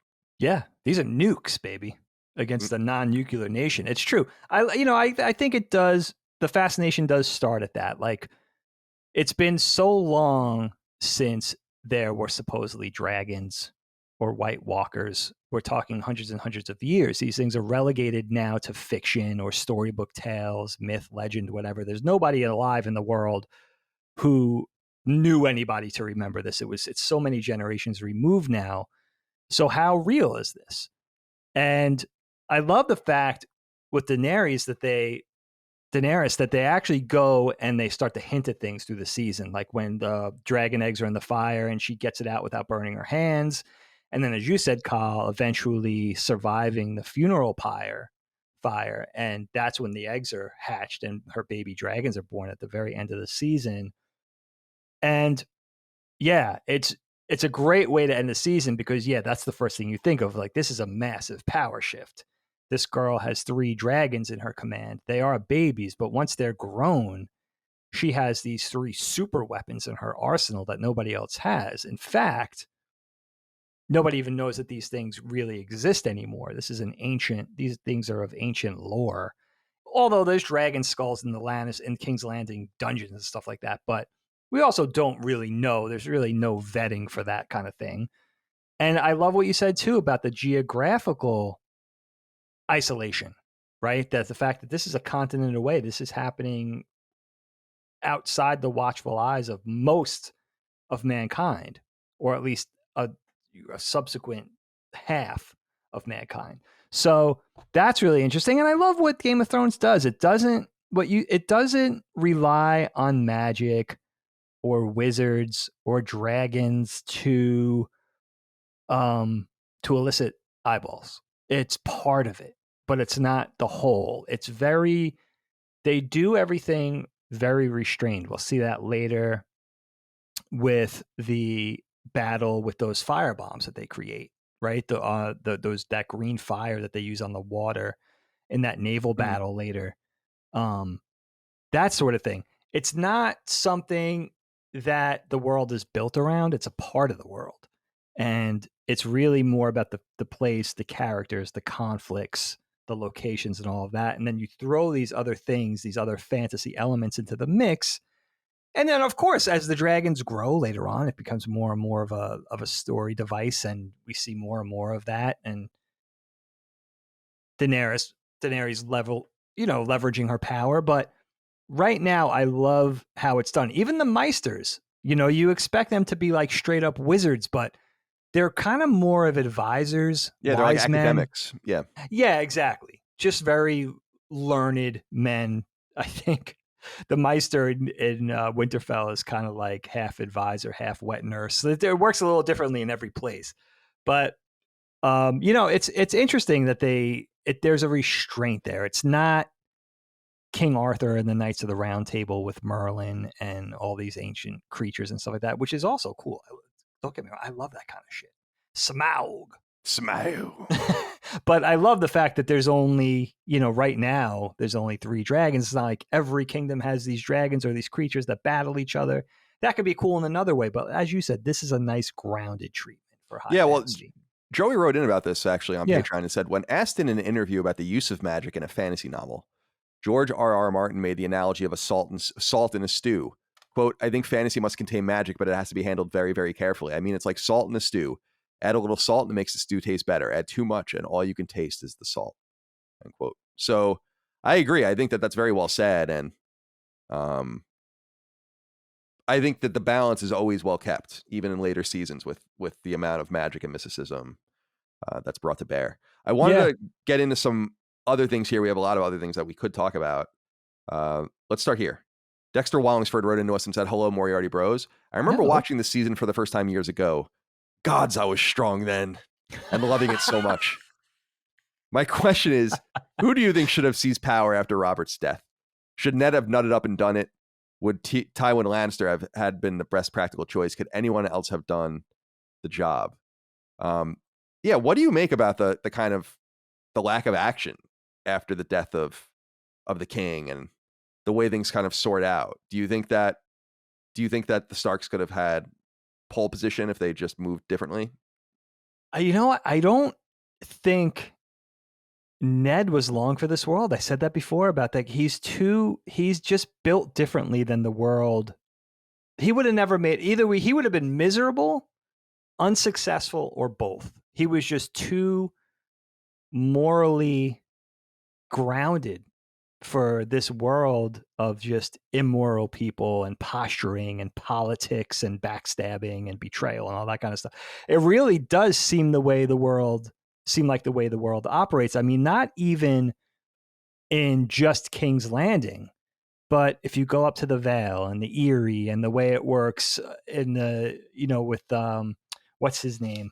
He's a great character. Oh, with Walder Frey. Right, Frey. Yeah. And those, I mean, it's a world of really kind of selfishness, posturing for your own family, putting yourselves first.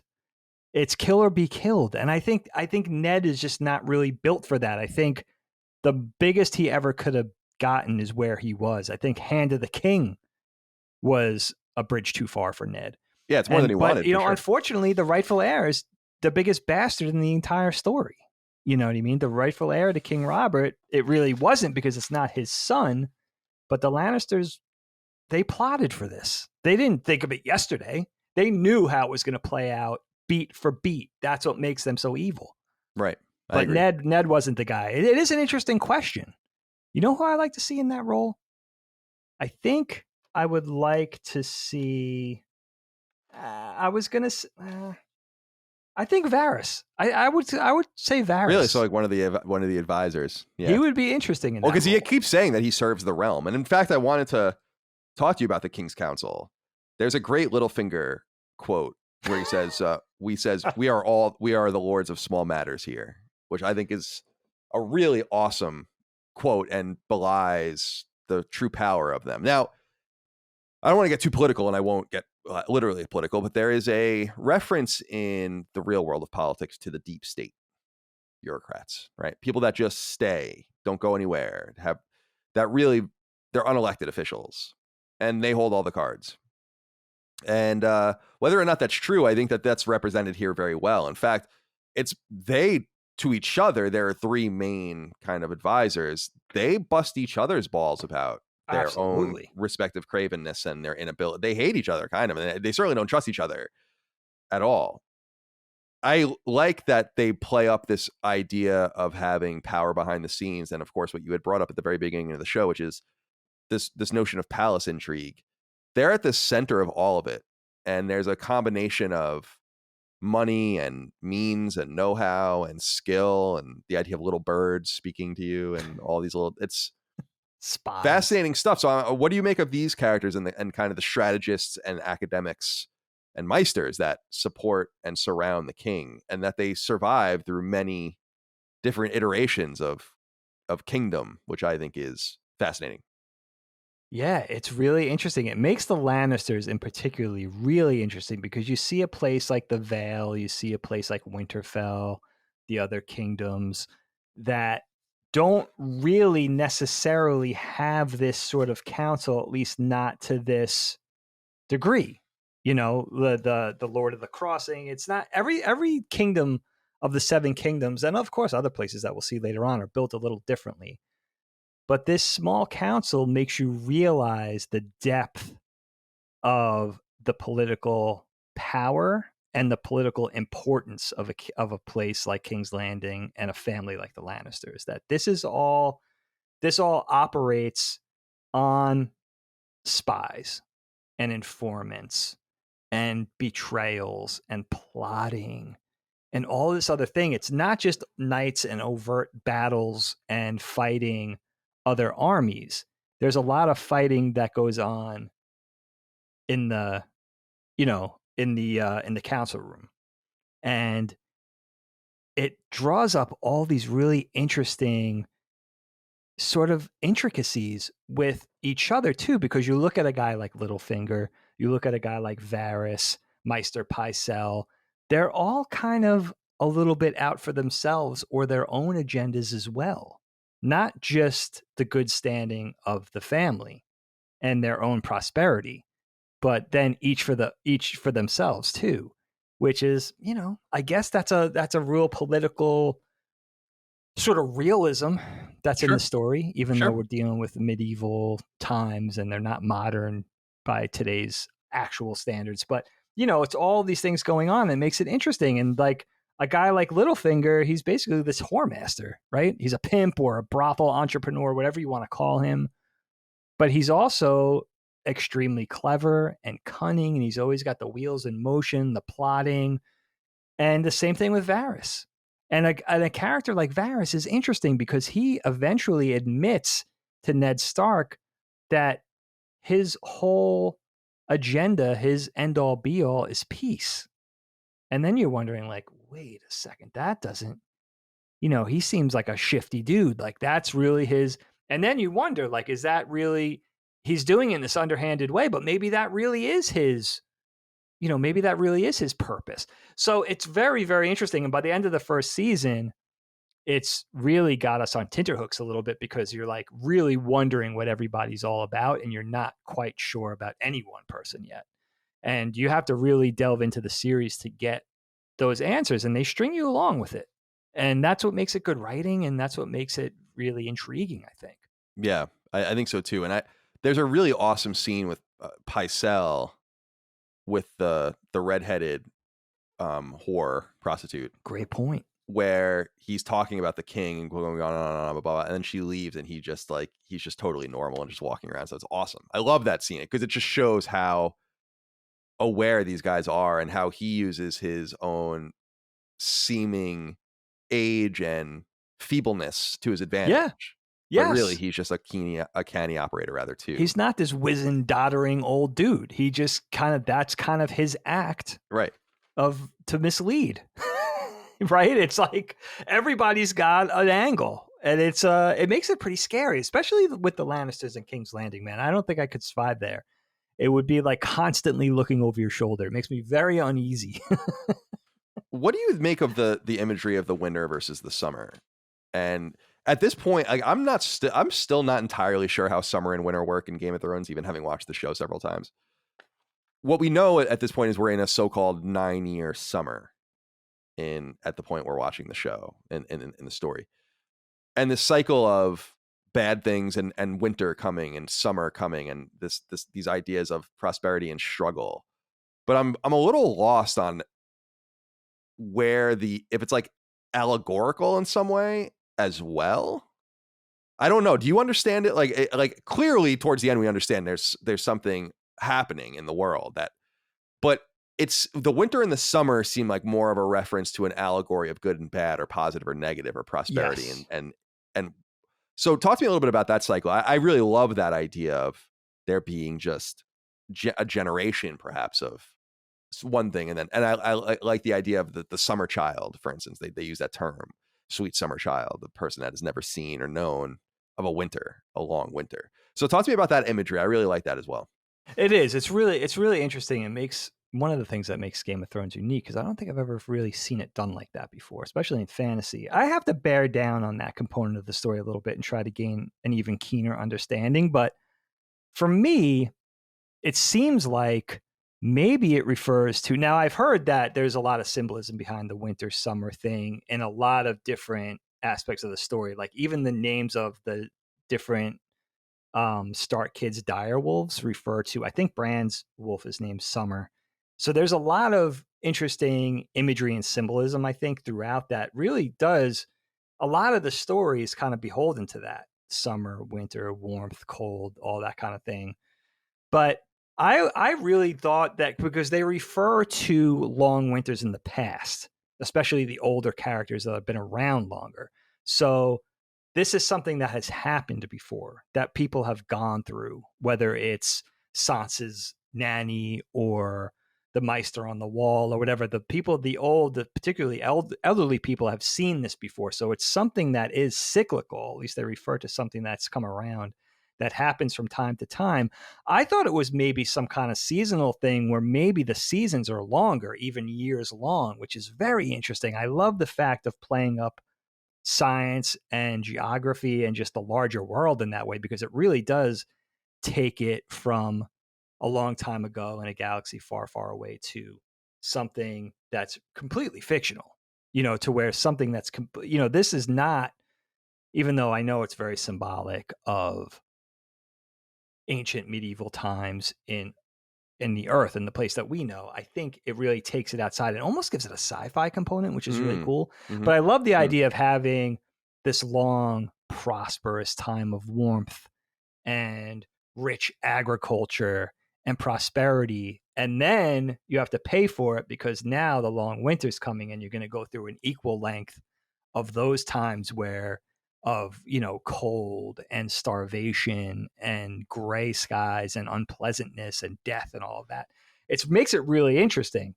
And I love the idea that I don't think they get into yet too much with having to plan for that. Like, this is coming, so we have to have our stores, we have to have enough food, we have to have the proper shelter and the planning that goes along with that. And almost like the burden that would be, no matter what your station was in that world, whether you were some poor farmer or, a rich, upperclassman of some kind, that it would be really hard to exist in the world like that, which, I think that's really cool. I think that for me, that's what I get out of it. And the fact that they know it's coming too, that the fact that there is some sort of knowledge of this thing's not just going to sneak up on us. It's going to come and we better be ready. Yeah, really cool. It adds an astrological element to it. Sure. But I wonder if there is an astronomical element to it, although I don't think that there is, because they can't quite predict the cycle. But you would wonder if, like, they're on a planet around a star in which they have a really elliptical orbit or something, and so they're just brought closer to the sun and then further away and then closer to the sun and further away. Right. I mean it could be like something like that. That's possible. I mean, but I don't know if this is supposed to be like a far off Earth or whatever. Right. I have no idea. I don't know enough. I don't know enough either. And I'm loath to read more because I would like to try the books again, and I don't want to really spoil what might be in the books. I mean, there's so much in the books apparently that's not. Yeah, where are we at with the books? It's like 5 of 7 are out. Yeah, I don't think that a new one's come out in over 10 years. Has it been that long? Yeah. 6 is long delayed, where they talk about 7 possibly never coming because of 6 being so late. Yeah, I don't know what he's doing, but you know what, Kyle? The other thing that makes me think is, like, maybe this is a dark time, when you talk about winter coming, because if humanity or civilization is hunkering down for this period of a long winter or a long night, right? Maybe that's when evil knows to extend its tendrils, as it were, right? So that's when evil knows to encroach, because humanity is too busy just trying to survive. So that's when the White Walkers come and the unknown things from the north sort of stalk, because humanity is too busy just trying to exist. So maybe that's the thing too. It's like, when this has happened in the past, that's when we've battled these otherwise hiding evils in the world. So maybe it's something like that too. Yeah, it could be.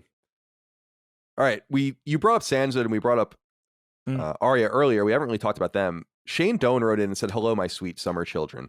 I'm glad you're getting around to watching this one. It's one of my most interesting and tragic. Oh, I'm sorry, one of the most interesting and tragic parts of Game of Thrones, and especially the books, is the way it puts the teenage and child characters in incredibly dark and mature situations. I personally think that this makes for a more compelling story, as it makes the sadness and fear you feel for these characters even more intense. But I can see why some viewers and readers feel uneasy about it. I'd love to hear what you guys think." I totally agree with you, Shane. And what I find interesting about it is it's the same reason why I think the Hunger Games is so fascinating, is because it's just, or Battle Royale, the original, which is, it's just kids. But same thing with Lord of the Flies. There's something scary and unsettling about that. And I agree. When I think about this world, I think this world is so cold and so full of cunning that it's actually remarkable what the kids are exposed to. And it's not just Sansa and Arya. You really think about Joffrey's own experience. It's nurture. Like, he didn't become this way. He has a insane sociopathic mother that made him that way. And you even think about Bran getting pushed out the window. I mean, that's pretty cold and calculating and cunning for what he had seen. So what do you think about that idea of the children and the teenage characters kind of dealing with these overwhelming situations? It's very difficult, although I must admit, I don't like Sansa. Like, she really sells her dad out and is so weird and so cowardly, and it's so well balanced by Arya. I mean, it's very well played, because I don't like that Sansa character, and I think that's the idea. Just like I don't like the Lannisters, but they're obviously very well played too. What do you make of the children, including Joffrey? I mean, who finds himself in an unusual situation as well? I mean, it's true. In this world, all these things happening, and it's a murderous world.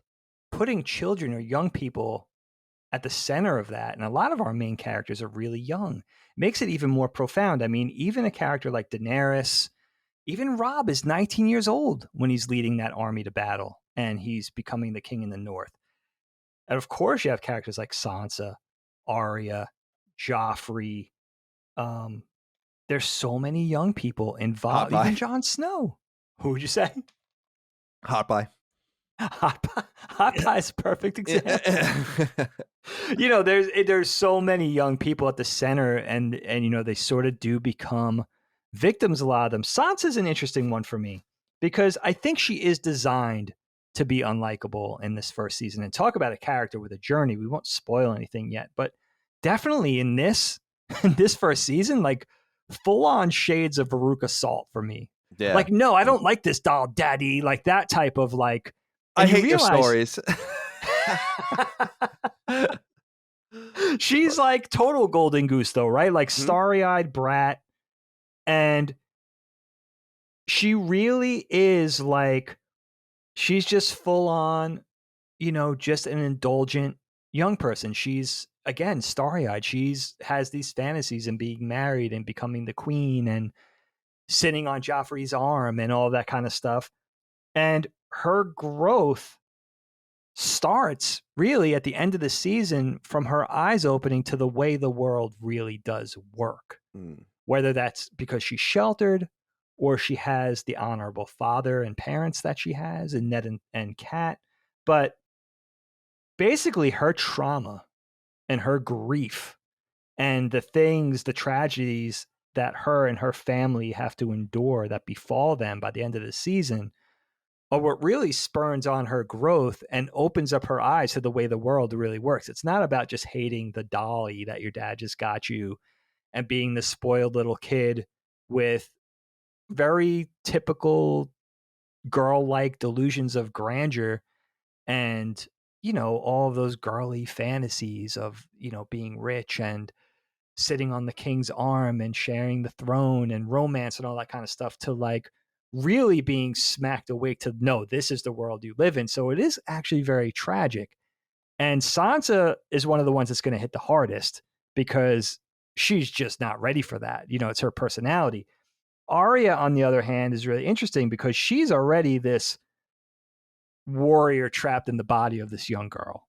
So we're going to see her handle it differently. We see her with her dancing master, Syrio Forel, and all that. Yeah, he's Syrio. Let's give a shout out to Syrio. What a great character, huh? What a great character. I mean, fascinating character. I love him so much. And again, gone too soon, right? Yeah, and I then, like that they actually don't show him dying, which I think is interesting. You hear it, yes, but I was a little annoyed at that point because he's beating the shit out of these guys, and Arya is just wasting time standing there. But I was remarking, I'm like, why didn't you just pick up one of their swords? that's the thing. You Was could like have he probably too won. honorable I mean, for that? yeah, it was very weird. It's like pick up. They're all kind of out. They're all getting up and getting themselves shoveled again. Love that. Grab a sword and fucking kill them. That's what I'm saying. Yeah. You got this master swordsman from Bravos, sort of that exotic, almost felt like Greek to me or something, you know, handsome and Mediterranean, dashing. sure. And what'd you say? Mediterranean for sure. Yeah, Mediterranean. Yeah, we'll keep it at that. And then, yeah, you're right. He beats 5 Lannister knights with a wood sword. Beats them down and doesn't kill them, just kind of renders them unoperational for a little bit. And then he's finally beaten by the second group of guards that come in. And what is the character's name? The one, I guess he's one of the I can't keep any of these guys together. I love to hate him, but Sir Meryn and the rest of his guards. It takes like another whole little platoon of knights to put down Syrio. But a great character. And then Joffrey, Kyle, can you imagine?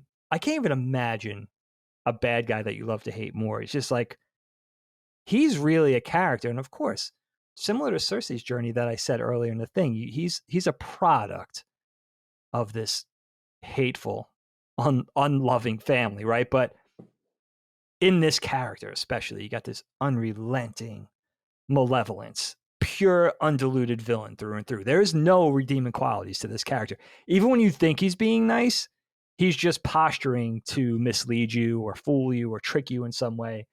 And there's not too many characters that I could think of like, seriously, this dude is like the next step down from Satan. Just bad to his literal core. And just deliciously evil. Just a character you really love to hate. And that's just good shit. And he even looks annoying. You know, like even his appearance is like, oh my God, I can't stand this guy. A great performance. And if you hate, I would say this. If you hate Prince/King Joffrey in this season, just wait. It gets a lot worse. Yeah, he's just hateable, detestable character. Yeah, it's just a great performance. That's what I was saying was, it must be somewhat hard to play a character like that. Be like, I hate that character. I hate that character. But really, that's just the sign of a good performance. Good shit. Yeah. And so, I mean, to be typecast as that or whatever would be interesting as well. And good casting. And you know, Definitely. It must be so fun to play something like that. Oh, where you could just be dripping with, just evil. I was wondering. It's so funny you say that because I was thinking about the scene specifically when Joffrey shows Sansa Ned Stark's head on the pike, and I was just thinking about what it cut at that point. It's just so funny because it's so tense and evil. There's actually a great scene too where she's gonna walk up to him and I think push him off. Yeah, and she's stopped. So yeah, the Hound stops him. The Hound stops him, right? Exactly. Yeah. I have the Mountain and the Hound in my notes here. A talent for violence, in quotes, as they say. These characters are great. We see much more of the Mountain. Mountain's in it and the Hound's in it for most of it too. But sure. Do you like these characters? How do you feel about the knights and the various like knight characters? You brought up Barristan earlier before, a great scene when he's kind of undressing in the throne room and made fun of. But there's just so many awesome knight characters. We brought up Jorah obviously earlier. These are obviously more evil. The Hound's kind of neutral, becomes good. The Mountain, obviously an evil character. What do you make of these kind of different knight characters that we don't really hear much from? They all have their distinct armor and swords and all of this. I love it. I love that kind of stuff. It's so cool. So good. Makes you wonder what you'd wear. It's so crazy how many characters are in this thing.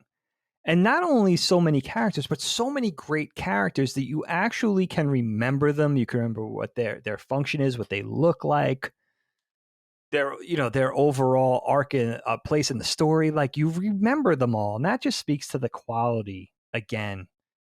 Like with Barristan, you got this aging Lannister knight who's this honorable and skillful legendary knight, and I love his interactions and his conversations with the different characters, whether it's Rob or, Robert or Ned or Jamie, because that's how they do the exposition of tales of old and how they came to be and their experiences together and the histories and the origins of heroism and valor on the battlefield and stuff like that. But Barristan is interesting because he's another example of how the Lannisters are such bastards, because here's this long-serving knight, this great knight, one of the great storied warriors of the last age, and they just dismiss him because he's too old.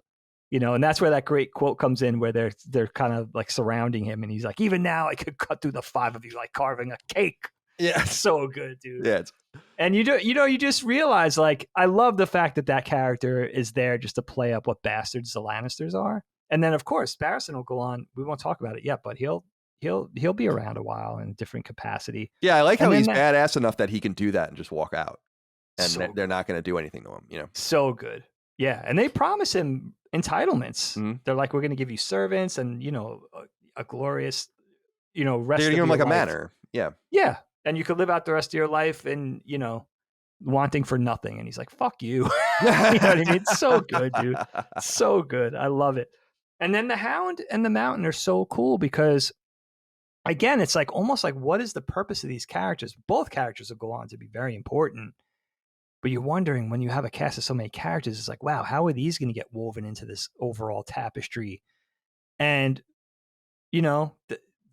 they go on to be iconic characters and have really an iconic feud, these two brothers at the center of that, which is, particularly the way the Hound will have a relationship with Arya later, and then the long-standing bad blood between the Hound and the Mountain. Yeah, because that Mountain put his head into fire when he was... Yeah, he burned him. Fucked him up. So, yeah, dude, it's just another thing of like just these rich little mini stories inside this super rich story that makes it what it is. Definitely. So good.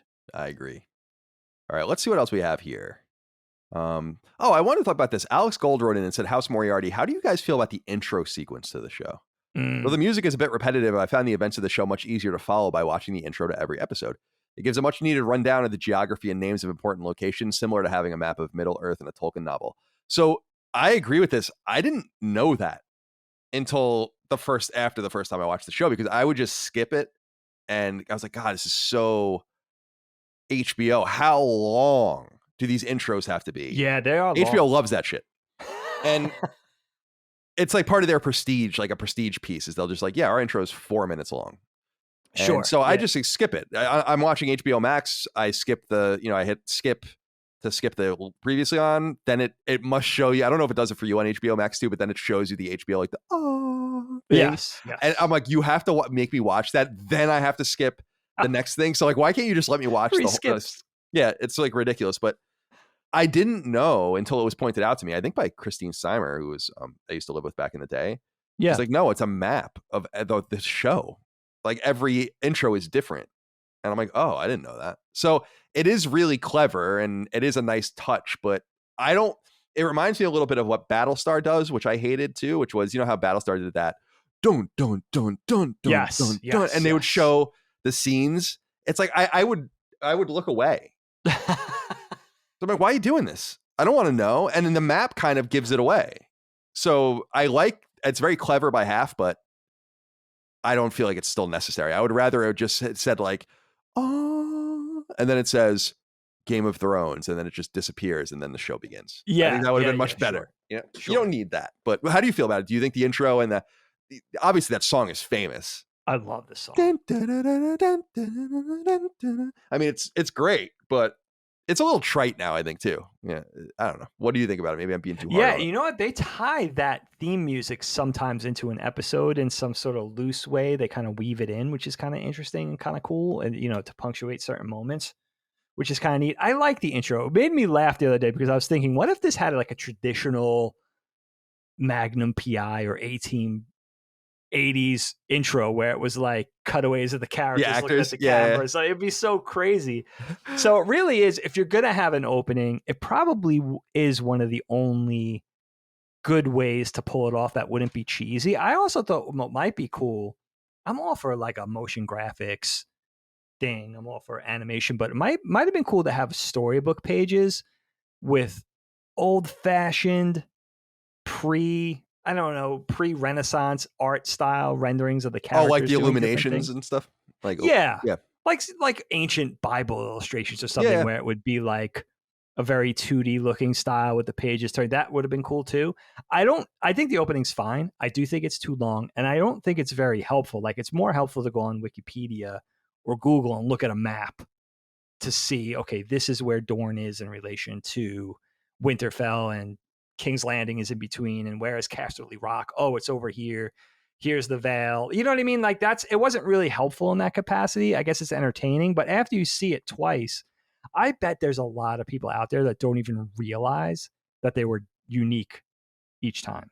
Yeah, I mean, I didn't. So You know what I mean? Like, I yeah. bet there's a lot of people just like, Skip, we're in that fast paced, we want to just get to the cut to the chase mentality. I like the fact that this kind of strays away from that. And I like the fact of just putting quality into another thing where like you said, it is a prestige thing to be able to say, like, there's a unique opening for every episode, which is, something that's rarely done and a Right. little show offy. I like that part of it. But, I don't find them particularly, I think if you've seen a couple, that's all you need. Yeah, I just think it's kind of spoilerish. And you know what I love, what intro I love the most of a recent show, although I've not watched the last season, is Ozark's intro. It just shows the logo, and then it shows like four different icons. Okay. And they're just pictures. Like it'll be just as an example, like a picture of a wallet, a picture of a bomb, a picture of like a, and then like they're just hints as to like that's what. interesting. And I like that. Yeah, it's cool. Is it an illustration or a photo? Yeah, it's like a silhouette of something. That's interesting. Yeah, I didn't even know that. Okay. Yeah. Okay. So I like that as well. If I were writing a show, I would just not go crazy with it. But again, HBO does that because they can. They don't do it with all their shows. Obviously, Curb Your Enthusiasm has no intro, so it's not like everything does. But all right, let's see what else we have here to get through. Let me look. Oh, I wanted to ask you about the architecture of and the art. Let's say, generally speaking, of this world and these locations. Sure. We see a lot of King's Landing, the throne room, the stained glass. We see a lot of Winterfell, kind of a more rugged Norse-looking situation. They have the cool crypt that you can barely see, lit by torch. You have across the narrow seas. There are great cities over there. We haven't seen any of them yet, so we're kind of lost on that side. But I'm wondering what you make of the different buildings and the way they represent things. In looking at it through a 2022 lens, I had noticed, I was like, some of this doesn't actually hold up very well. And I'm not talking about the practical stuff, but some of the CG is a little questionable, like the big castle. Like when you see Winterfell from afar, like that doesn't look real. But it looks good. It's just that it doesn't look up to snuff. It would be cool for them to go back and fix a few of these things. But the practical stuff is right on the money. And I love the different architecture, the different settings, the different rooms, the way they're lit. Everything feels so unique and big. And I'm wondering if any of those stand out to you too. Definitely. I love what you said about the practical effects. They really do hold up. I mean, you're talking about a show dating back to 2011. It's 11 years old now. So some of that CG, you could see the cracks a little bit. I think it's more egregious in subsequent seasons when they show a little more. Doesn't bother me too much. But there is a sort of Star Wars-esque set piece philosophy to this, where you have the different environments. You have the desert, you have the snowy lands, you have the warmth, sort of southern beach of King's Landing, and really kind of cool set piece things like the Eyrie, that part of the Vale, which is like this castle that's up in the sky that has this trap door that just goes, just leads out to nothing, just like an abyss in the sky, which is really neat. And yeah, everything from the dungeons of King's Landing, it gives you a lot of visual texture. I don't think this show gets praised enough for that because the story and the characters are so great, but they really did an amazing job at the visual presentation from soup to nuts as well, which is, something that's, I think we take for granted. Like, it all works so well that you're transfixed by the characters and the story, and you're sort of intrigued with these cliffhangers and what's going to happen next for this character and that the backgrounds and the environments and the effects almost fade, which is really what they should be. If they're successful, they should just be something that works, that's not catching your eye. But when you really think about it, it's such an amazing visual display and visual feast. Very much on par with something like Lord of the Rings, where you have striking views of castles from a distance, or the wall is another thing where it's like this giant wall of ice. So there is that considerations that they put into it too. It's not just this soap opera. It's that, and that's really where it feels like fantasy to me, where it calls up things like Star Wars or Lord of the Rings or something that leaves a visual imprint too. Yeah, it feels very expensive, and it does. And it really does. It was money well spent. The other thing I wanted to ask you about was just the costuming. What I love about this, especially in watching something like Battlestar, which we just finished, very well done. But Sure. Sometimes you look at it and you're like, why is Kara's hair look like so, or Madam President's hair looks so good or whatever. And what I love about this show, and what I really think the show does and dares to do, is to say, like, no, when Ned Stark goes to when Ned Stark goes to King's Landing, he looks like he's fucking homeless. Even though he's the lord of another place, compared to the way that they dress there. That's the way it is. And they say something about that. They're like, you need to change or whatever.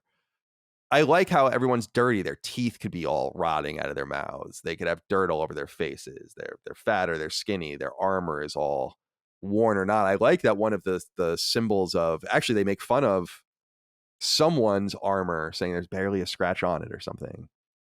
I'm sure Jamie, I think. Oh, okay. When Ned Stark was saying that, and like, even the status of their armor and their swords and their wear and tear shows something about where they come from and their station and all the rest. And I think that they really do a nice job of making the world feel dirty and worn and real. And I know this word grit is used and overused, but this is the definition of that, where this is a dirty world with wood burning stoves and coal and blacksmiths and farming with your hands and beasts of burden. And this is a dirty world. This is a world that's unkempt. And so when you go to somewhere like King's Landing and it's pristine, it makes it that much more pristine, because indeed the rest of the world outside of the walls is largely not that way, including places like Winterfell, which are dark and old and eerie. And what do you think about their insistence on doing that? They do that, I think, better than virtually any non-war, like World War II movie. They do a pretty nice job of that as well, for instance, but of just making people feel like they live in the world and that they haven't bathed and that their teeth are disgusting, and it's like, yeah, that's the way it would be. Everyone wouldn't be beautiful and pretty and have wonderful hair and stuff. And Micah had called out, which I think is so funny, the wildling female that they find near Winterfell. They clean her up and you see like the difference between her when she basically becomes denture to them. So what do you make of that? Yeah. What's her name? Osha? Yeah, I think is that. Yeah, she's cool.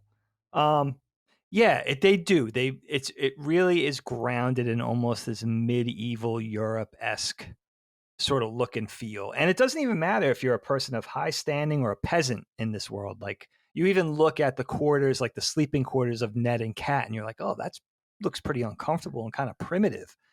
And they're as high as it gets in the North. So it does feel very realistic. And then I love what you said too about a place like King's Landing, where you have, all of these, you have this infrastructure and these magnificent gardens and these gorgeous brick buildings, and it seems much more affluent. And what cost and effort must have went into that in a place like this, which I think, it does. It makes it stand out even more so. But you go to a place like the Eyrie in the Vale, and that's like one of the Seven Kingdoms, very important people of high standing, rulers of part of this continent, and it looks very uncomfortable and very cold, the way a castle probably was in medieval times. You got these giant stone walls. There's really no insulation. A lot of these windows don't have glass or coverings and doorway. You know what I mean? So it's like wood and stone. It just and candles. And even in a place like King's Landing, it's really cool. I love this. I noticed this in my last viewing. Almost anywhere they walk around in King's Landing, whether it's the throne room or various quarters of the different buildings, there's wax dripping down the walls and columns from all the candles that have been burnt there because there's no electricity, right? And and those are small details that they call up that make these places look very old and very lived in and ancient, places that have been here for a long time. And even places in King's Landing, you're like, oh man, that's kind of the best you could do there. And that's as fancy as it gets in this world. Yeah. So totally. it's really cool. It just adds that visual, again, that environmental component that, like something, again, like Lord of the Rings or something, where it's a big part of it, and the consistency of handling it from place to place. And yeah, you know what's crazy too? The wildlings. So these are people that live primarily on the various places in Westeros outside of the kingdom. So like in the suburbs or rural pockets, right? But then you look at, and they're, generally unkempt, seem very dirty. Their teeth are all a mess. And it looks like they don't really have the ability or the material to really take care of themselves. But then you look at a group like the Dothraki, and they look much more fit. They look much more taken care of, even though they're a quote unquote primitive people as well. And how it's different, a little different in different parts of the world, which again makes it feel realistic, not just in their garb, their appearance, the weapons they carry, but just in their general, their general complexion, how much dirt is on their skin, what they, the horses, how well maintained the horses look, things like that. It's interesting. Yeah, I think so too.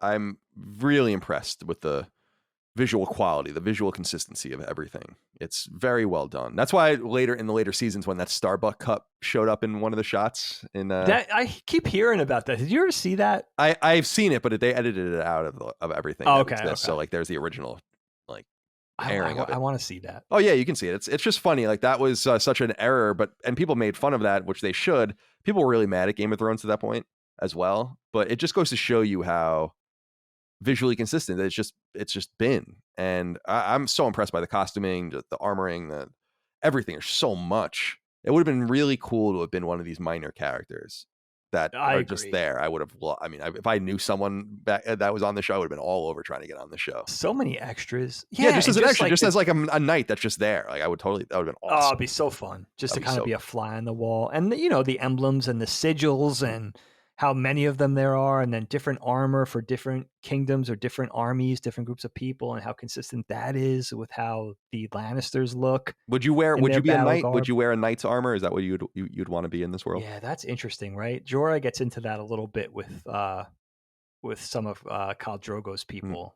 with talking about, speed versus protection and all of that kind. That's interesting. That is a really interesting conversation. I like the way Jorah does it, though. He kind of wears armor only on his upper body. Yeah, he wears like a cuirass or whatever on the bottom of his body, which is cool. Right. That's kind of seems like a proper compromise. Yeah, no, I think he looks the coolest. He looks like a Final Fantasy Tactics character to me. He does look really cool. He has a really cool appearance. Yeah, he's awesome. It's just an awesome. I don't think I love the white armor that the Lannister guys wear, and they wear those like really intimidating helmets. I wouldn't want to dress like that, but those are pretty cool. Everyone, has a really unique look and feel. It would have just been cool to have been one of the, like, just someone with a sword. Sure. And you're just there. You're some guy. And they'll write a fanfic about you that's 10,000 words long. We brought up violence earlier, but we have to talk about the other side of that, which is sex. Mike D wrote in and said, upon rewatching the show, have you picked up on any story details that you missed out on the first time because you were distracted by tits? I recall Colin saying that sex and nudity is unnecessary in TV and film. I feel it's just distracting. Imagine you're sitting there with loved ones watching the show, Littlefinger is giving an important monologue while two naked girls go at it. You're so embarrassed and distracted that you're unable to pay attention to what's being discussed, therefore missing important plot points, and you can't even rub one out.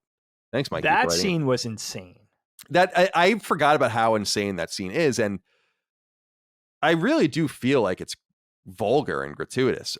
Which is fine. That's fine. They want it to be vulgar, but why does it have to be that vulgar? Again, this is HBO being HBO and doing their thing, but that is if that were that wouldn't be allowed in a movie. That's like an R-rated movie. That would be an NC-17 or even I think so too. Film, like. And I understand it serves a point. Sex is this thing. Everything kind of revolves around. I understand violence. Same thing in this world. It's totally fine. I'm not as offended by the violence as I am by the sex. Mike is the other way, where she like doesn't want the violence. And I'm just, when I know violence is fake, it doesn't bother me at all. Like what bothers me is watching footage from, for instance, like the Ukraine-Russia war and seeing like real dead people. That I'm like, well, that's a real person. I saw actually like a shot of a Russian helicopter getting shot down by like an RPG. Oh shit. And like burning in the flames and just crashing. And I was Oh. like, okay, they're the bad guys in quotes, but I'm like, that's real. That really happened. I don't want to see that, you know? And yeah. And I tell Michael, like in the early internet, and you might know this, but it was fucking wild, dude. I mean, people were watching beheading videos, and I remember people like, it was nuts. And so there's a differentiation between real violence, which I don't want to see, I don't want to participate in, I abhor, and then just fake violence doesn't bother me. So I don't know why it is that fake sex bothers me so much, but it does, because I feel like it is distracting. And it's not distracting in the sense of like, look at the hot chicks with the tits, because I'm just being real. Like, you can queue up anything you want on the internet in 5 seconds. So seeing that kind of stuff doesn't do it for me. I can understand if I was like 15 maybe, and in the 90s, like when I was 15. Different era. Yeah. Right. But now, like, even if I'm 12 or 14, I'm like, wow, there's tits in Game of Thrones. Like, who cares? I totally hear you. You know what I mean? So I just feel like it goes too far. And he's right in the sense that I'm not even sure what that scene was about, because I'm so uncomfortable watching it. That scene wasn't about anything except establishing that character, because that is. So let me ask you this though, before I run off at the mouth here, is that gratuitous then for you? I thought it was completely over the top. I mean, it was. I mean, that's like pornographic to me. What it really was. So I think it was like soft pornographic. It goes on a long time. It's extremely graphic. It's verbally graphic. What's going on with him talking them through things and everything. And it's 2 women. I mean, and you listen, and Colin's the same way. I'm no prude, and I'm all in for like whatever you want to show. I'm not a censorship guy. Right. No, definitely not. But this is one of the reasons why I feared delving into Game of Thrones, because I thought, from what I heard, and you can't rely on lip service, this was my bad, but I thought it all sounded very gratuitous and like it was clamoring for eyeballs. And you know what I mean? I don't want something. Don't give me a gimmick. Give me something of quality, right? Which Game of Thrones, of course, is. But that's why I tuned in so late. And I think that scene with Littlefinger and the 2 prostitutes does feel like a gratuitous scene, where most of the sex and violence doesn't feel gratuitous to me. Helene couldn't get through the first season of Game of Thrones because for her, it did feel gratuitous. Me, 98% of the time, it doesn't feel gratuitous. I think a lot of the times the violence plays up the brutality of this world. So a lot of the violence works in that regard for me. Think about the first 10 minutes of the first season of this show, the first episode in the first season of the show. It's horrific. And like you mentioned this earlier, Kyle, a little bit, we touched on it. You see what the White Walkers are capable of. They massacre these people and arrange their body parts into some sort of design. And the Night Watchmen come across this shit. And it's like, it's full on horror movie. And if you watch the first 10 or 15 minutes of the first episode of the first season, you're like, this is what it's going to be. It's not, but it really like takes on, it shows you early on that, look, like, you better be down for some shit, because this isn't Lord of the Rings. Basically, that's what it seems to be saying. And I think a lot of it probably snapped people awake in 2011, because our high fantasy was very Lord of the Rings. Like, the most controversial shit we got into in Lord of the Rings was the old bad blood between the elves and the dwarves, right? Which was like a very thing that harkened back to like the actual English and the French, and that they were allies when push comes to shove. But there was some bad blood and some disagreement. Like, that was as controversial as it got, really, in Lord of the Rings. And, you know, Aragorn kissing Arwen. Like, it didn't get into the underbelly of what the world is. And that's what Game of Thrones does. It shows you the sex, the violence, and then it gets into things that are really unsavory, like a guy that has 15-year-old wives and incest and all this other unsavory shit. But, you know, what does Frey say? She's like 50 and I'm going to get all the honey or something like that. Holy shit. I say holy shit all the time. Like when I hear something that's like that is, I say it probably 5 times a day. I'm like, holy shit. That's a cool. Yeah, but it's true. No, it totally is. And I this is the thing, is that I just think that they didn't have to be pornographic. It could be. Yes. So for instance, with that Littlefinger scene, it's like she's being loud and boisterous and fake, and he calls her out, and that's great. I think that's cool. All right. So then he should sit with them, and maybe they can be under the covers or something. And it's like, touch her there, kind of, there's my impression of Littlefinger, and do all, all that again. Littlefinger is creepy enough. You just made it 3 times as creepy. Yeah. I'm sorry. Now put your fingers there. And so, and he does that, like, but it would have been cooler to, like, you don't have to show her hitting her from behind, which is basically the entire, it's like, just come on, because man. you can. Right, exactly. It's like that. It doesn't matter that her tits are out. It doesn't matter that. Just because you can. Right. Yeah. Just because you can't. Like, for instance, in The Vale with the wife, or Stark's sister, and the kid who's like sucking her tits still. Like, when he's like 10 years old. Like, that's disgusting, but it serves a purpose in some way, right? I feel like it could have just been much more clever and less gratuitous to say, like, oh, and have Littlefinger instructing them and dissecting their techniques and stuff, but without showing it like that. Yeah. I just think it's stupid. Because I don't think any of the violence in the show is without purpose. There's some really rough stuff in there, like when the bard's tongue gets ripped out, for instance, for no reason. Oh my God. And talk about Joffrey at his best. Joffrey's out of his mind, but no, you're right. And with Lysa breastfeeding her 16-year-old son, he's not 16, but you know what I mean? It is, but it does paint it's all for something. It's showing you that Lysa is half crazed. Like, she's a fucking crazy person. And she lost her husband. She was betrayed by the Lannisters, but it doesn't make up for the fact that she's breastfeeding her teenager. You know what I mean? Like, in front of everyone, which I think is in front of everyone. Yeah, it's so weird. But that doesn't. But I know what you're saying. It's not the thing that's gratuitous. Sometimes it feels like the presentation is a little gratuitous, and you would like to see them back off from that, because we know it's HBO. HBO's been around a long time. We know that it's movies on TV. We know you can have a TV series and not deal with the censorship, and you could show what you want, and that's wonderful. Like, I'm down 100%, but sometimes you want to feel like they're backing off from that a little bit, just in the spirit of the quality that we know in the show. And it's almost, you want to see them saying, look, we know we don't have to rely on sensational gimmicks to get you to watch every week. We know we have a great story, great characters, some of the best actors on television, an amazing writer's room, 2 brilliant showrunners, whatever it is, right? We don't want to rely on magic tricks to get people. But I will say that I think a lot of people, and it talks to the universal sort of appeal, I think some people were on board for that kind of shit. There's just people like that. No, definitely. You know what I mean? And I'm not, you're free to watch it for whatever reason you want. The reality is that watching that with anyone I know would be uncomfortable. Anyone. Can you imagine watching that scene with mom? No, I mean, that's the thing. No, I mean, that's the point I'm trying to make, is like, what can you imagine just families gathering and people gathering to watch this every week, especially in this first season, and then that just comes on and it's like 10 minutes long. Yes, it goes on. It just doesn't end, and it gets worse and worse. I'm so fascinated by that, but it's really crazy. Murderer Kevin has the last question I want to ask from the audience before we get into a few last things and wrap up. He says, "Who's your favorite character in the first season, and why is it Robert Baratheon? Thank the gods for Bessie and her tits."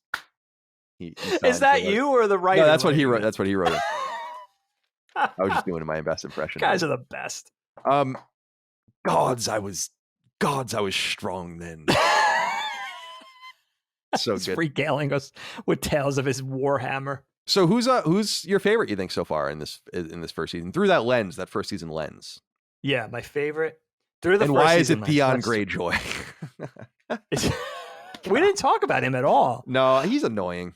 He is really Alfie annoying. Allen's annoying to me. I don't know. There's something about that. There's guy. something about him. Yeah. We've talked about this before, I think. Well, because he's in John Wick, and we did John Wick. That's right. He's the bad guy. That's what it was. Wick. That's where he came up. He plays Izov, Tarazov, or whatever the fuck the guy's name is. Yeah. It gets more annoying because we get a lot of him later on. Oh my God. He's out of when he goes back to the Iron Islands, it's completely out of control. It's not good. No. It's really not good. That's where it's going to get a little dicey for me. But you know what's interesting about him, just real quick? They don't really give us a lot of texture. Who is this guy? We know Ned's got his 5 kids. We know Jon Snow is the bastard. And who's this other bastard? He's not a bastard. He's a guy that they captured and kept. Yeah, I guess didn't he's even like a know that. squire of some sort. Yeah, something like that. I had no idea that it was like the Greyjoys rebellion. Ned captured him in that scuffle or that war or whatever, took him home, and then raised him as a kid. They never say that. You know what I mean? You see how close he is with Robb and stuff like that. But you know what? I love Tyrion. I already talked about him. I think he probably remains a favorite throughout, and my favorites shift. And don't forget, we got some favorites that we haven't even seen yet. Brienne of Tarth. Oh yeah. Oh my God. Definitely. We're gonna save the conversation of Sir Beric Dondarrion, even though we see him played by another actor in the first season. Yes. Briefly. We'll save the conversation for that. But I'm going to talk about Robb Stark for a minute. Please. Because I don't think he's too many people's favorite. And I'll tell you why he's my favorite. And it has nothing to do with the fact that I see a lot of myself in him. But all right, but let's go on with something else here. This is the oldest child to Ned and Cat, right? Inherits the mantle of king in the North when his father's murdered. But here's why I love this character. And I had to think about it because I always liked him. I was devastated when certain things happened later on. And here's why. And I wrote it down. I love this character's nobility. And here's what I'm talking about. He's courageous, but he's not brutal. Like he stops Theon from murdering the direwolf pups, right? Early on in the series, in the season. He's angry, but he also admits to being scared, to being frightened of confronting the Lannisters and waging this war. He wants vengeance for his family, but he outwardly grieves for his fallen men, the men that he's charging to die in battle, especially the 20,000 men that he kind of puts out there as a decoy so they could capture Jaime, which is a really interesting part. And you see the makings of a great king in this young character. He's only 19 years old when he's thrust into this role, unasked for, prodded by his mom a little bit, who I'll say about Cat Stark, she's a little manipulative. She's a good guy, but she's a little manipulative for me. And I love with Robb that you see bravery, you see loyalty, and you see leadership, but you also see the humanity under all that. He's a very believable character. He's not a perfect character. And you see the love for his people, but you see him torn between emotions, his anger, his compassion. He displays all of that. He's a very gray character. He's not a morally gray character. He's a good guy, but he's got weaknesses. He's got obvious weaknesses. We see that he's a good guy, but we also see the chinks in his armor, you know? And I think some of his mistakes are what ultimately caused the Starks' undoing in later seasons. In fact, I'll go that far. But he's one of those characters who he's the one who I think could inherit the kingship, but I think he has too much of his dad in him. I don't think he'd be long for this world if your opponents are going to be the Lannisters. You know what I mean? It's not a world where it's not a world of proper justice. It's not a world where you could operate from a high moral vantage point, from a high moral ground. It's not, you're not going to be able to function like that when you have enemies like the Lannisters. So he's a great character for me because I feel interested in him, but I also feel compassion for him, if that makes sense. No, totally. What about you, Kyle? Who's your favorite in this first season? I like Jorah, I think, the best in this first season. He's fascinating.